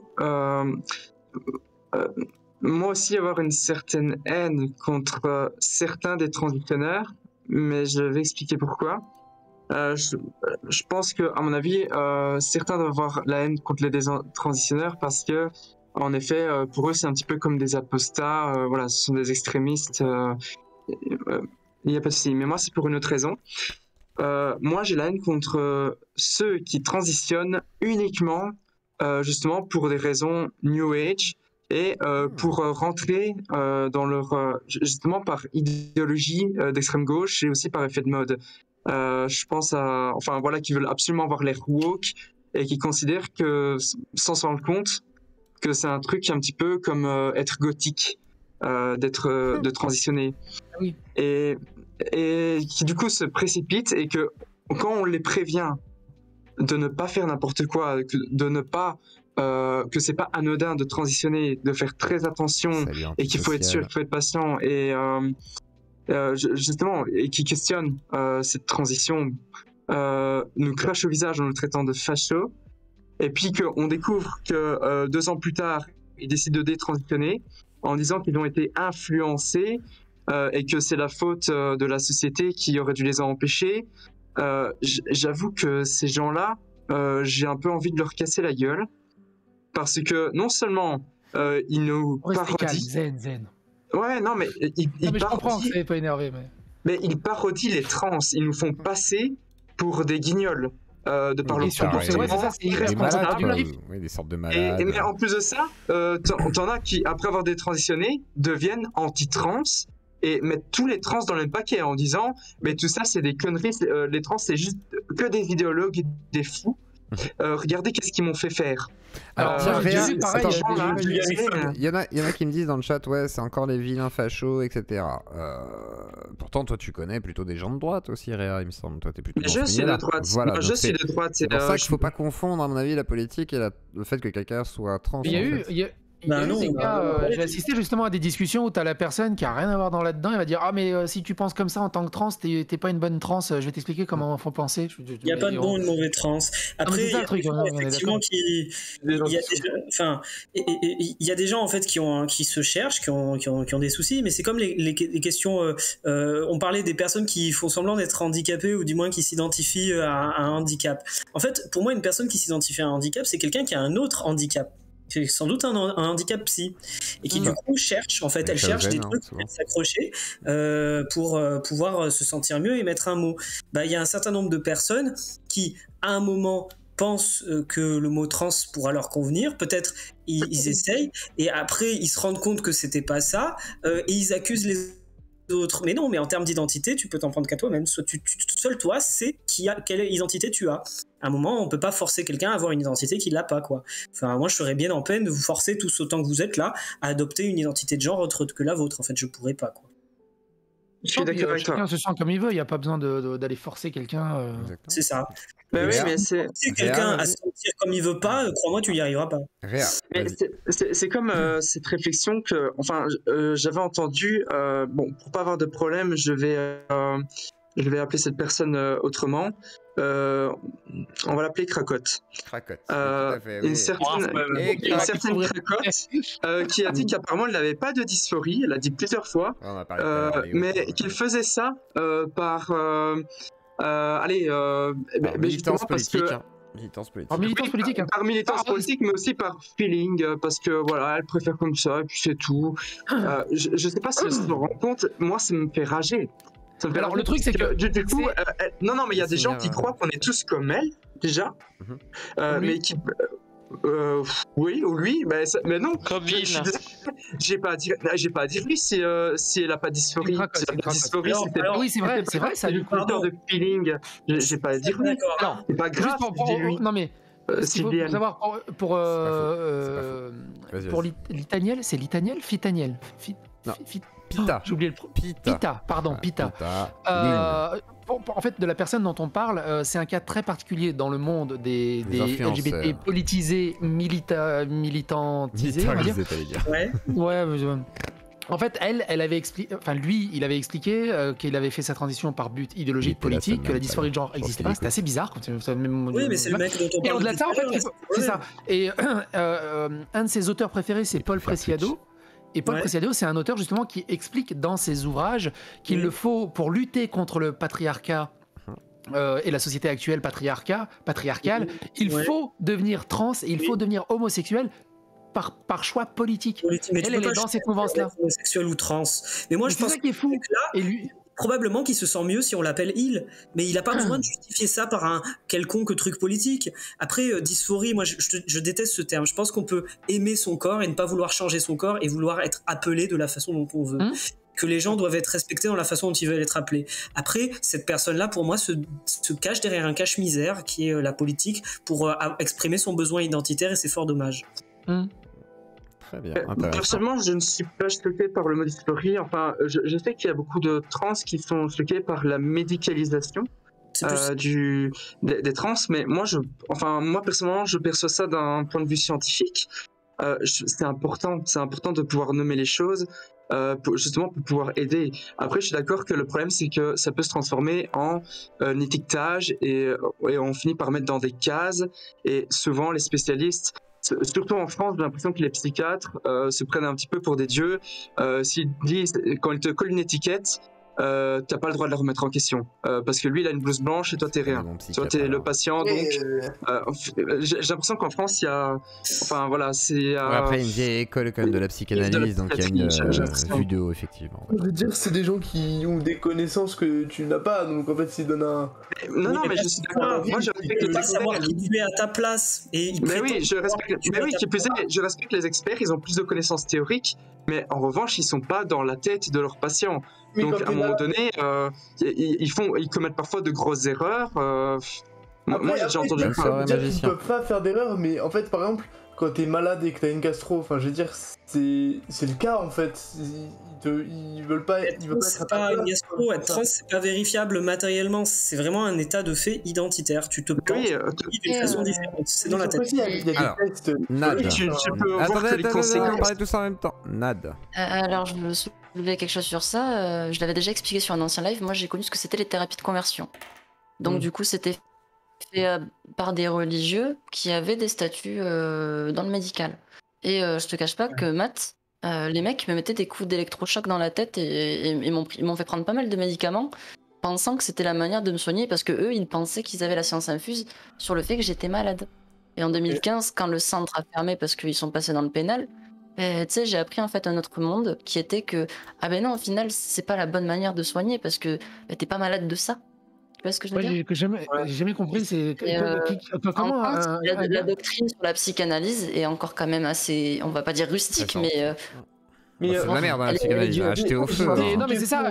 Comment un être humain peut se dire, on va l'électrocuter, ça va l'aider?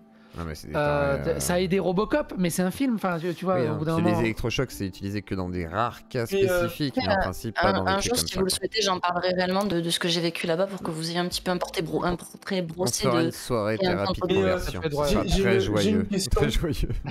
J'ai une question un peu métaphysique. Ah non, pas la méta. Vas-y, mais je sens que ça va. Je sens que ça peut glisser. Vas-y, métaphysique. Si vous aviez le choix entre ne pas avoir la dysphorie et l'avoir, qu'est-ce que vous choisissez? Ou avoir cette envie de changer de sexe? Si on peut guérir demain des symptômes de la dysphorie et de la dysphorie en elle-même. C'est pas une question de guérir ou quoi. Est-ce que est-ce que si vous aviez le choix à la naissance de vouloir changer de sexe ou pas, est-ce que vous l'auriez voulu ou est-ce que vous auriez voulu rester dans le même sexe? Bah moi franchement j'aurais préféré être cis, je pense. J'aurais été tranquille, j'aurais été un mec cis, gay, tu vois, j'aurais vécu ma meilleure vie, j'aurais été au sauna. Bon là aussi je vis ma meilleure vie et je vais au sauna, mais je pense que j'aurais mieux vécu en tant que mec cis gay. Après je vis très bien en tant que mec trans gay aussi, tu vois, mais je pense que... Moi j'aurais préféré naître femme, j'aurais préféré être une femme cis, mais le problème c'est que je suis conditionné... cette préférence est conditionnée par ce que je suis au moment T en ce moment. Donc après, qu'est-ce qui aurait été le plus simple? Ça aurait été plus simple et plus réaliste que je naisse homme cis, vu que biologiquement je suis un homme, donc mais on n'est pas dans Dark Souls, les gens. Ça aurait fait plus de sens, mais bon. Ouais, moi je vous poserai pas la question. Alors moi j'ai envie de poser une vraie question, parce que là votre question elle est trop pétée, genre on n'est pas dans Dark Souls, on choisit pas nos points de compétence dès le début. Mais par contre, si demain regardez, il y a un super psychiatre qui s'appelle Yeux Clos, t'as vu, il travaille trop bien et tout, il a sorti un médicament miracle pour la transidentité. C'est quoi? Ça enlève la dysphorie. Et pour tous les gens qui auraient nécessité de faire une transition, en gros on pourrait soigner tous les symptômes de la dysphorie, tous. Genre il n'y aurait plus de symptômes de dysphorie, plus de tentatives de suicide, tout ça. Genre on touche le cerveau comme il faut, ça c'est une pilule miracle. Qui prendrait quand même ça en se disant ouais je le prends parce que je ne veux plus en souffrir, ou d'autres qui diraient non je préfère garder ma condition parce que je la préfère. C'est plus dans ce sens, parce que cette question quand je l'ai posée, plein de gens comme Moufette, Géacode, etc. Enfin Léo pardon, excuse-moi, Léo et d'autres m'avaient dit bah non de toute façon c'est débile, c'est pas une question à poser, c'est de l'eugénisme etc. machin. Mais si on pouvait guérir la dysphorie, est-ce que ce serait un choix pertinent? Je te pose d'abord la question à Pita, ensuite ce sera Nad, ensuite ce sera Réa. Pita. C'est une question que tu poses. Moi, je crois pas. Je crois pas qu'il puisse exister de médicaments qui puissent changer ton identité, en fait. Je pense que ton identité, c'est un objet trop complexe. Ça change pas l'identité. Ça enlève les symptômes qui pourraient t'empêcher. C'est quoi les symptômes de la dysphorie? Parce que moi, la dysphorie, je déteste ce terme. Pour moi, la dysphorie, c'est vraiment le fait que la société te fasse sentir que t'es pas normal parce que ton corps correspond pas. Je sais pas, quelqu'un qui va se découper les yeux avec un ciseau, c'est un symptôme assez lourd, tu vois. Genre quelqu'un qui se voit dans un miroir, qui se déteste, qui peut pas faire l'amour parce qu'il veut pas se montrer, etc. Machin, c'est des symptômes assez forts. C'est pas que social. Quelqu'un qui ne s'identifie pas à son corps biologique, c'est ce qu'il veut dire. Un cap par rapport à ça et tout, tu vois. Donc c'est vraiment il y a des symptômes réels, tu vois. Genre il y a vraiment des gens qui sont dans des trucs, ça part en vrille. Et qui en souffrent. Des gens qui souffrent de. Donc on peut guérir ça. C'est ça. Ouais, mais non, en fait, je le prendrais pas ton truc parce que en fait, je pense que cette souffrance-là, on peut pas la guérir par un médicament. Je pense que si. Mais là, on peut. Là, c'est mon médicament. Non, mais c'est une expérience de pensée. Voilà. Qu'il agit sur les autres. Il agit sur moi. Attends. Il agit sur toi. Il agit sur toi. Par contre, il peut peut-être avoir, je sais pas, imaginons des effets secondaires, mais qui seraient moins graves que ceux de la dysphorie, façon de parler. Par contre, non, mais sur les autres. Parce que moi, mon problème, il vient des autres. Mon problème, il vient des autres. Bah, si les gens le veulent, ils ont le droit de le prendre. Non. Non, il vient des autres. Ah, tu veux dire selon leur perception? La société. Oui. Il vient de la société. Si on vivait dans une société où tout le monde m'appelle monsieur et me considère en tant qu'homme. Mais alors ça ne gêne plus à cause du fait de ne plus avoir cette angoisse à cause de la dysphorie. Parce que c'est une angoisse due à la dysphorie aussi, qui est accentuée par la dysphorie. Mais c'est pas une angoisse en fait, pour moi. Mon identité en tant qu'homme, je suis né en tant qu'homme, en tant qu'identité, et je peux pas la changer, et je mourrai en tant qu'identité homme. Par contre, si je pouvais choisir de modifier mon corps ou non, c'est-à-dire que j'ai choisi de modifier mon corps, moi, parce que je me sentais mieux comme ça. Mais si la société acceptait les gens qui avaient un corps femelle et les appelait au masculin, etc., je ne sais pas ce que j'aurais fait. Peut-être j'aurais pas modifié mon corps. Peut-être je l'aurais modifié, mais peut-être pas. En fait, j'en sais rien. T'aurais quand même le droit de modifier ton corps malgré ma pilule, hein. Enfin bon, je sais de te vendre mon médicament. Ça coûte très cher. Ensuite, Réa. Et c'est la société qui paye. Réa, vu que t'as envie de prendre la parole, Réa, après sera Nad. Réa, est-ce que tu prends ma pilule? Est-ce que je pourrais parler aussi, ça fait longtemps? Après, oui. Et par contre, parle pas dans le micro comme ça, parce que c'est dégueulasse. Mais sinon, tu peux. Pas de soucis. Réa, vas-y, je te laisse répondre. Est-ce que tu prends ma pilule et pourquoi tu la prendrais, si oui ou non? Voilà. Alors, je trouve que la question est intéressante, pertinente, et en théorie, je pense que ce serait important de créer une telle pilule. J'aurais pu la prendre quand j'avais 16 ans. Moi, j'ai commencé ma transition à 26 ans. Quand j'avais 16 ans, j'aurais pu la prendre parce que j'étais à ce moment-là en profond questionnement. Tandis que depuis que j'ai décidé de transitionner et de goûter à la vie féminine, de vivre en tant que femme, j'ai senti une espèce de libération que j'aurais pu connaître avec ton médicament si j'avais pris à 16 ans. Mais maintenant que j'ai goûté à cette libération via la transition, le problème c'est que maintenant ça fait partie de mon identité, tu vois. Et je dis pas identité dans le sens comme le font les woke en mettant dans leur profil Twitter. Hein. Alors prends en Moi, compte je que parle mon vraiment médicament... l'identité, qu'est-ce qui fait que je suis réel, qu'est-ce qui fait que toi... Ouais. Mais il t'empêcherait pas de changer. Si. Tu vois, aujourd'hui, si tu le prenais aujourd'hui, façon de parler, imagine, il sort dans 5 ans, voilà, parce qu'il n'y a pas encore d'AMM. Oui, mais il élimine la dysphorie. C'est tout, voilà. Mais du coup, tu pourrais quand même continuer à être qui tu es.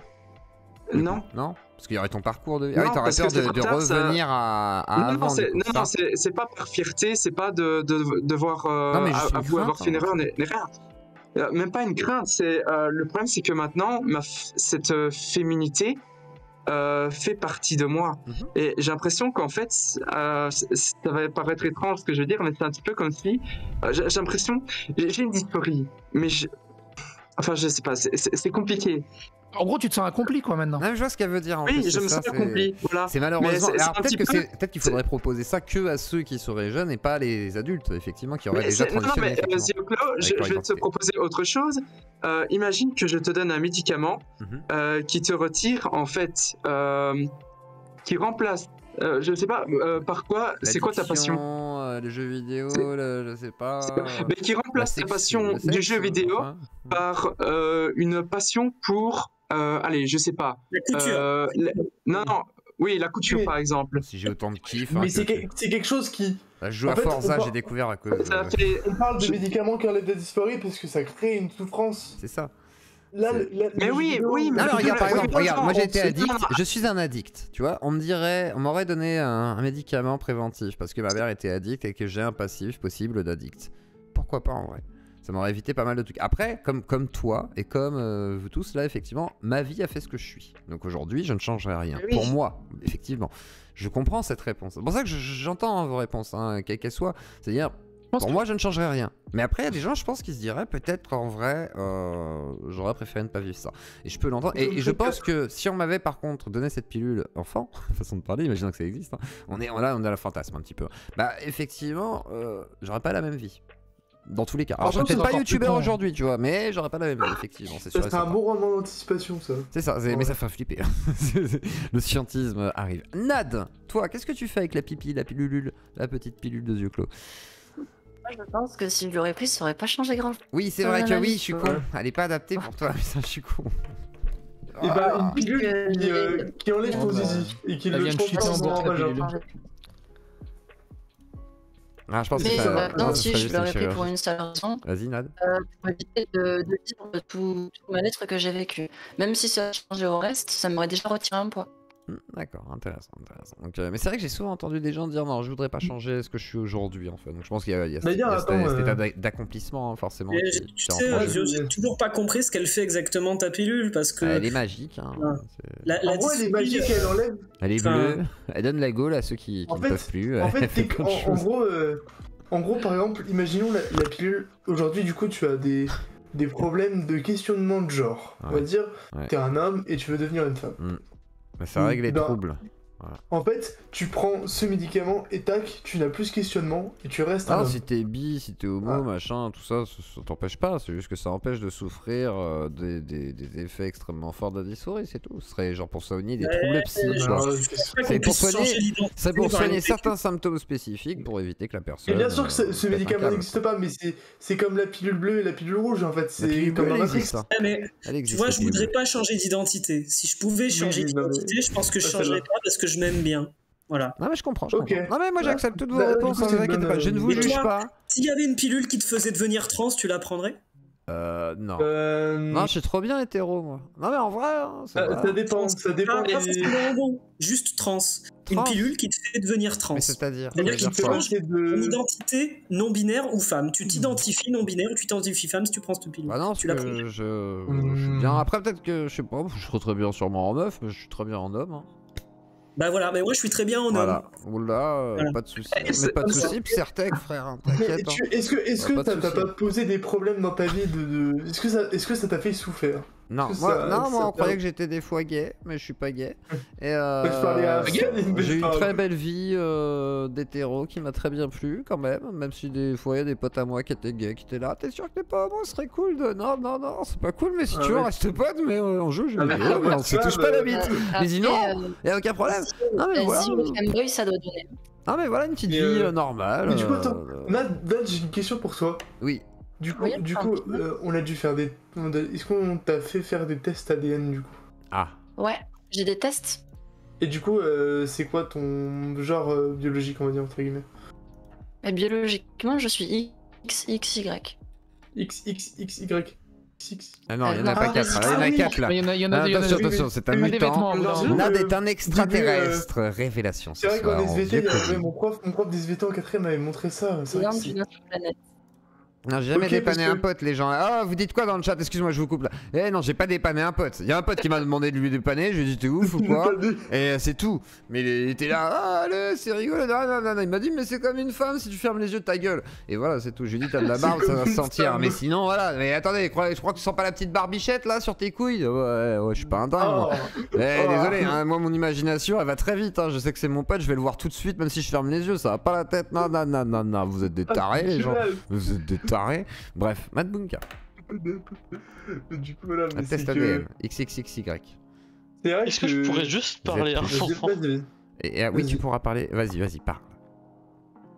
Qui voulait parler? C'était qui? Vas-y, parle, parce que moi, j'aimerais bien parler de cette pilule. Ah, voilà, vas-y. Est-ce que tu prends ma pilule? Je te la bibi, là, 5 € la pilule, tranquille. Mon gros problème avec cette pilule, c'est que je vois pas la différence entre ça et un camp de conversion. Non. C'est qu'un conversion, ça ne marche pas. Voilà. En fait. Oui, effectivement. Un compte conversion, ça ne marche pas, mais ça enlève quand même ton identité. Non, parce que moi, je veux pas que tu changes ton identité, moi, je veux juste que t'aies pas de symptômes. C'est tout. Moi, ce que j'aime plutôt, c'est le test du bouton. Tu te réveilles un jour, tu es dans le corps, inverse du genre assigné à ta naissance. Donc tu te réveilles, t'es une femme, mais on t'a toujours considéré comme une femme, on t'a toujours appelé comme une femme, et genre... Tu as un bouton, si tu appuies dessus, ça te fait redevenir un homme et tout redevient à la normale. Est-ce que tu appuies dessus? En vrai, j'essaierais de 3 bits, faire l'amour, faire des expériences sexuelles. J'irais prendre ma douche, j'irais voir. Mais après, c'est bizarre parce que ça marcherait pas. Parce que si on m'a toujours appelé comme une femme, est-ce que dans mon cerveau, je suis encore un homme? C'est ça le truc. Est-ce que je suis encore un pervers? Est-ce que je deviens une femme réellement? Et je regarde des hommes et tout. C'est ça la question. Tu peux être une femme lesbienne aussi. Est-ce que j'ai des comportements de femme? C'est quoi un comportement de femme? Je sais pas, je demande. Non mais est-ce que genre moi je me sens femme? C'est ça que je veux dire. Non mais est-ce que moi je me sens femme? Vous voyez ce que je veux dire? Est-ce que dans ce délire là tout le monde me dit elle machin et tout? Est-ce que moi aussi je me sens un peu quand même femme même si je sais que je viens d'ailleurs? La question, justement, le principe c'est que là t'es en questionnement. Est-ce que ça ne te ferait pas plus plaisir qu'on te considère comme une femme que comme un homme? Non, je sais pas. Imaginons je suis bloqué dans le monde. Bah je suis bloqué, je m'en fous, c'est pas grave, je serai avec, j'ai une foufoune, c'est pas grave, je m'habituerai. Est-ce que ça t'en sais rien, Pourquoi? Bah c'est pas grave si je viens de ce monde-là, je garderai mon caractère de merde, je serai là, on me fait pas chier, qu'est-ce qu'il y a? Il va me dire, tu veux que je t'en mette une? Je vais j'ai une paire de couilles, je vais te péter la gueule, et faire arrêter une transe, ouais, qu'est-ce qu'il y a, t'as un problème? Il peut clairement faire réfléchir à ton identité à partir de là, genre. Est-ce que justement t'aimerais pas vivre dans un monde où on te considère comme le genre opposé auquel tu es? Ça me dérangerait pas de vivre l'expérience. Si je peux les vivre, je vais les vivre le plus longtemps. Après, je rentre. Parce que j'ai construit une vie ailleurs, donc c'est compliqué. Après, je peux construire la même ailleurs. Si je suis une femme, je vais être une plus. Non, mais si je suis une femme, la vérité, au pire, je reste là. Après, ma femme va me quitter peut-être. Ou sinon, je suis lesbienne, mais elle l'est pas. Mais par contre. Non, mais attendez. Par contre. Bah, du coup, si je fais du stream, je mets des décolletés. Si je suis un petit peu bonne, j'aurais un peu plus de sel. Tu regardes là, j'ai pas eu de... Voilà. Hein, j'aurais plus de moula ce soir si j'avais été une femme avec mon petit décolleté comme ça et tout. C'est moi, je suis une grosse salope peut-être, hein. Mais pas grave. C'est pas sûr, hein. Quoi? Si on part j'aurais dû harcèlement, mais je supporterais, c'est pas grave. Si on part de par contre, je vais te violer, Diaclo. Oh non, encore. Pardon, oui, pardon. Si on part de cette logique-là de... oui, mais alors, si tu préférais un monde dans lequel tout le monde te prendrait pour le sexe que tu es, bah alors on nie de la nature en fait, enfin on nie ce qu'on est à l'intérieur de ce que on ne peut pas contrôler, parce que Bah, en fait, techniquement, bon appétit. Ça veut dire que si jamais on vit dans un monde où les gens vont, entre guillemets, nier de la nature et regarder ce que la personne pense. C'est-à-dire que par exemple, imaginons, moi je suis un homme mais je m'identifie femme, mais je n'ai pas fait de transition en tant que telle, c'est-à-dire que j'ai toujours de la barbe et tout. Ouais. Oui. Tu vas me croiser dans la rue. Tu vas dire quoi? Bonjour monsieur ou bonjour madame? Bah, je vais rien dire parce que je sais pas sur ton apparence comment tu t'identifies. Moi, je dis juste bonjour, et puis je laisse les personnes s'identifier comme elles veulent, et je respecte inconditionnellement leur identité. Ah ouais, je sais pas, moi je sais pas, j'ai vu plein de gens dans la rue, n'importe lesquels. Hein, moi, il y a de grandes chances que si je te vois, je te dise bonjour monsieur, c'est peut-être pas fort, c'est peut-être pas une bonne chose, mais après tu vas sûrement me dire que non, c'est pas monsieur. D'accord. Et ensuite je t'appellerai. Par contre, il faudrait pas se couper la parole. Mais bon, je sais pas. Mais alors du coup là, non mais on va pas partir sur une discussion de ce qu'on se dit monsieur. Bah, je vais juste demander, est-ce qu'il y a des gens qui veulent reprendre la parole ou pas dans le Discord? C'est une question importante. Psychodélique. Est-ce qu'on peut changer le sujet en vrai? Bah oui, c'est vous qui tournez en boucle les gars, donc voilà. Donc voilà, taisez-vous 2 secondes, taisez-vous. Peut-être sur le temps ce jeu. Comment? Il est pas bon mon poisson. Non mais la vérité est où au final, on ne sait pas. Faut demander un formulaire avant de dire bonjour maintenant, tout à fait. Desperado, tu crois que... Bon, vous discutez entre vous. Est-ce qu'il y en a qui veulent prendre la parole dans le chat? Moi, Réa, vas-y. Et d'autres, s'ils veulent, vous demandez dans le chat l'écrit vocal du vocal. L'écrit du vocal, pardon. Réa. Elle est muties. Ok. I demutes you. Let's go. Oui, en fait, je voulais rebondir sur une chose que Pitaline a dit. Qu'est-ce qu'un comportement de femme? Moi, je trouve ça. Je trouve que c'est. Enfin, je comprends pas pourquoi pose encore la question, parce que moi, ça me semble évident. Que. C'était quoi enfin, si, ça semble vite. Non, mais je veux dire que les hommes et les femmes partagent en effet des caractéristiques au niveau comportemental, mais tu observes tout de même des clusters au niveau de ces caractéristiques. Les femmes ont quand même tendance à être plus douces, à avoir un plus grand sens de l'esthétique de manière générale. À écrire des engueulades tous les 20 jours à peu près. Arrête, parce que moi je sais pas comme... Bref... on peut voir que enfin, on peut expliquer ça par l'évolution, enfin que ça a une utilité. Par la nature, quoi. Comme la rumeur qui a une utilité évolutive. Parce que enfin, ça serait quand même drôle que ça a été créé par un arbitraire culturel. Voilà, que les hommes auraient imposé aux femmes de se comporter comme ça sans que ce soit lié à la nature. Comme un chat qui ronronne, ça a un côté attendrissant. Nous, on va avoir des comportements. Est très utile pour éduquer des enfants. C'est quand même drôle. Même la si les hommes les avaient forcés à adopter un critère, une caractéristique qui leur permet de mieux élever les enfants, ça aurait été drôle. Mais même comme le fait, par exemple, qu'une femme. Parce que par exemple, on va dire, les femmes, on considère qu'une femme pleure plus qu'un homme. Un homme ne pleure pas, une femme pleure, façon de parler. Mais peut-être qu'aussi, au niveau évolutif, ça donne un aspect de fragilité, etc. Plein de trucs qui évite peut-être aussi des violences, j'en sais rien. Enfin, je sais pas, il peut y avoir mille et une raisons qui pourraient expliquer la nécessité aussi d'avoir ce type de comportement, comme pour l'homme d'être soi-disant un peu impressionnant pour pouvoir faire peur à l'autre, qu'importe et tout. Justement, il y a plein de choses en fait. C'est des comportements inscrits malheureusement un peu innés et après qui changent aussi au fil. Enfin, il faut du temps pour que ça change. Alors j'aimerais réagir sur ça. Les standards sociaux ont été beaucoup étudiés et en fait, on a constaté à travers les âges que par exemple à certaines périodes de l'histoire, certains comportements étaient attribués aux hommes alors qu'aujourd'hui ils sont attribués aux femmes et on observe un tel turnover en fait dans les comportements associés au masculin et au féminin que aujourd'hui la thèse majoritairement établie c'est que c'est vraiment quelque chose qui relève du social et d'attendu social, tout ce qui est apparence, comportement en termes d'identité de genre. C'est la thèse qui est la plus majoritairement retenue. J'essaierai de vous trouver des études sur cette question-là. Oui, comme les japonais qui pleurent et qui font Yamate Kudasai, c'est très culturel par exemple. Vas-y, Réa. Et après Tempo, pardon. Ok. Tempo, je disais, tu aurais un exemple de période de l'histoire Vas-y, Réa, pardon. Ah oui, mais j'ai posé la question. Oui, par exemple, en fait, le fait d'exprimer ses sentiments au 19e siècle, c'était masculin. Une femme ne pouvait pas exprimer ses sentiments. Et aujourd'hui, par contre, un homme qui exprime ses sentiments, on va lui dire qu'il se comporte comme une femmelette. Alors, Alors, je dis pas que tu as tort ou que tu mens, mais je n'étais pas au courant de ça. Donc il faudra que je vérifie. C'était vrai, c'était très intéressant, honnêtement. C'est vrai, c'est beaucoup étudié, notamment par les standards et les traces dans la littérature. On voit que le comportement des héros en fait, du 19e, ils sont toujours dans l'expression de leurs sentiments, notamment dans la séduction amoureuse. Alors que les femmes, en fait, si jamais elles expriment leurs sentiments, elles sont considérées comme étant des chaudasses. Justement. Alors avec ma femme, en fait, regardez tous les films autour d'Orgueil et Préjugés de Jane Austen, en fait, c'est vraiment ça. C'est vraiment ça.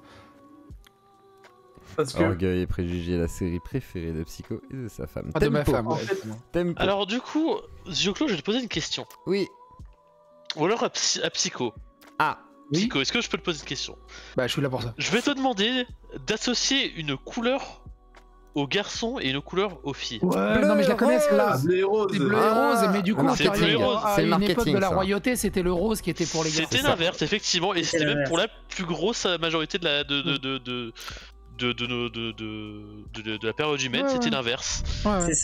Le rose, c'était la couleur des rois, en fait. Et le bleu, c'était le couleur de la Vierge Marie. Donc, c'était la couleur la plus féminine. Vous êtes sûr de ça? Parce que c'est blanc. C'est le blanc, la couleur de la royauté, mais... Alors, le rose, puisque le rouge était la couleur du pouvoir, et donc le rouge avec du blanc, le rose. La rose. Et le bleu était lié à la royauté, mais par rapport au fait que ce soit élu par Dieu, enfin par le Christ, etc. Quoi. Et en tout cas, le bleu n'était pas associé au masculin du tout. C'était vraiment la couleur de la Vierge. Oui, alors par contre, je sais pas à quel moment. À mon avis, ça doit être une histoire de marketing et de commercialisation.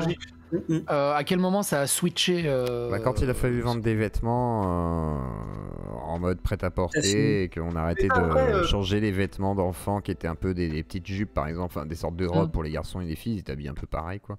Et après on a commencé à dire aux gens vous allez pouvoir acheter plein de trucs en fait, et vous avez plus besoin de faire comme à l'époque où vous étiez des pouilleux et acheter des vêtements, et en plus on va les genrer parce que quelque part c'est pas mal, et comme ça fera des collections. Puis comme ça les filles elles auront tout plein de couleurs, les garçons on les habillera sobrement en noir, en bleu, en marron, et puis on vous vendra quand même des chaussures par contre aux garçons, et puis des montres, et puis on change un peu les trucs, on a l'impression que les montres sont plus masculines, que les femmes c'est plutôt les colliers, les bagues, tu vois. Alors qu'en vrai tout le monde peut porter des bagues, des colliers, des montres, enfin voilà, mais il y a quand même un côté très genré là-dessus aussi malgré tout, comme les grosses voitures. Ça a été la vaisselle pour les femmes. Ils marketent tout et n'importe quoi en fonction du genre. J'ai une question dans le chat qui s'adresse à moi, qui me demande ce que je pense de la branche de la recherche de la biologie évolutionniste. En fait, il y a des recherches très intéressantes qui montrent que entre le social et le biologique, il y a beaucoup d'interactions, comme par exemple le fait d'avoir des habitudes sociales où tu associes les femmes à la cueillette et les hommes à la chasse, ce qui n'est pas partagé dans toutes les populations, mais dans un certain nombre de populations.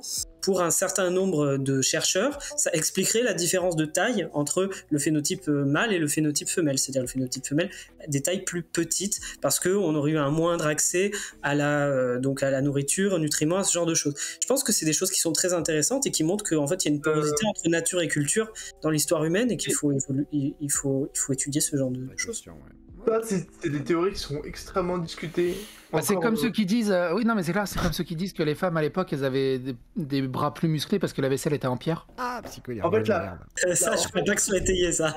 Tu me donnes en faim, fait, Psycho. Le cas de dire la cueillette, pour l'instant déjà la théorie de la cueillette, c'est comme ça que je l'appelle moi, c'est très discuté encore, mais la théorie principale de pourquoi justement les premières sociétés étaient comme ça, c'est-à-dire que les femmes cueillaient et les hommes chassaient et ramenaient la viande, pendant que les femmes elles faisaient des légumes entre guillemets et s'occupaient des enfants. En fait ça vient du fait que dans la recherche entre guillemets sexuelle, c'est-à-dire par exemple les hommes eux ils vont rechercher l'attrait génétique chez la femme. On marche plus comme ça aujourd'hui, hein, mais c'était comme ça à l'époque. En fait, les hommes vont chercher l'attrait génétique chez la femme, et en fait, la femme, elle, va chercher celui qui aura le plus de pouvoir, entre guillemets. C'est-à-dire celui qui aura le plus de terrain. C'était il y a très longtemps, quoi. Genre, on était des macaques à ce moment-là. Hein. Ouais, maintenant, ça a changé. Beaucoup, je pense que ça... Enfin, on garde toujours le côté très génétique, en vrai. T'as besoin d'une génétique assez différente de toi et éloignée pour pouvoir. Enfin, c'est mieux. C'est quand même bien mieux pour pouvoir protéger justement de. Oui, de pas accoucher avec ta sœur, c'est bien, ouais. Non, faut surtout pas. C'est trop proche, là. C'est vraiment beaucoup trop proche. on voit une sélection naturelle de ce genre-là. Ton cousin, tu peux, mais ta soeur, non, ne parlez pas en même temps, s'il vous plaît. Et en fait, c'est de là où viendrait, entre guillemets, tout ce qui est l'homme qui va aller travailler et la femme qui va rester au foyer. En fait, c'est une construction qu'on a depuis très longtemps et qu'on a gardée encore un peu aujourd'hui. Je sais pas, avant les femmes elles allaient travailler déjà, c'était exploité et tout. Mais après, si tu veux aller vraiment en anthropologie totale, on a toujours un petit côté reptilien. Excusez-moi. Oui, on t'excuse. J'ai ma coloc qui a fait 3 ans d'études en anthropologie qui aimerait bien pouvoir parler. Vas-y, pète-nous la gueule, vas-y, viens. Alors attendez, je fais une coupure sur la capsule. Mettez un pouce bleu, abonnez-vous, likez.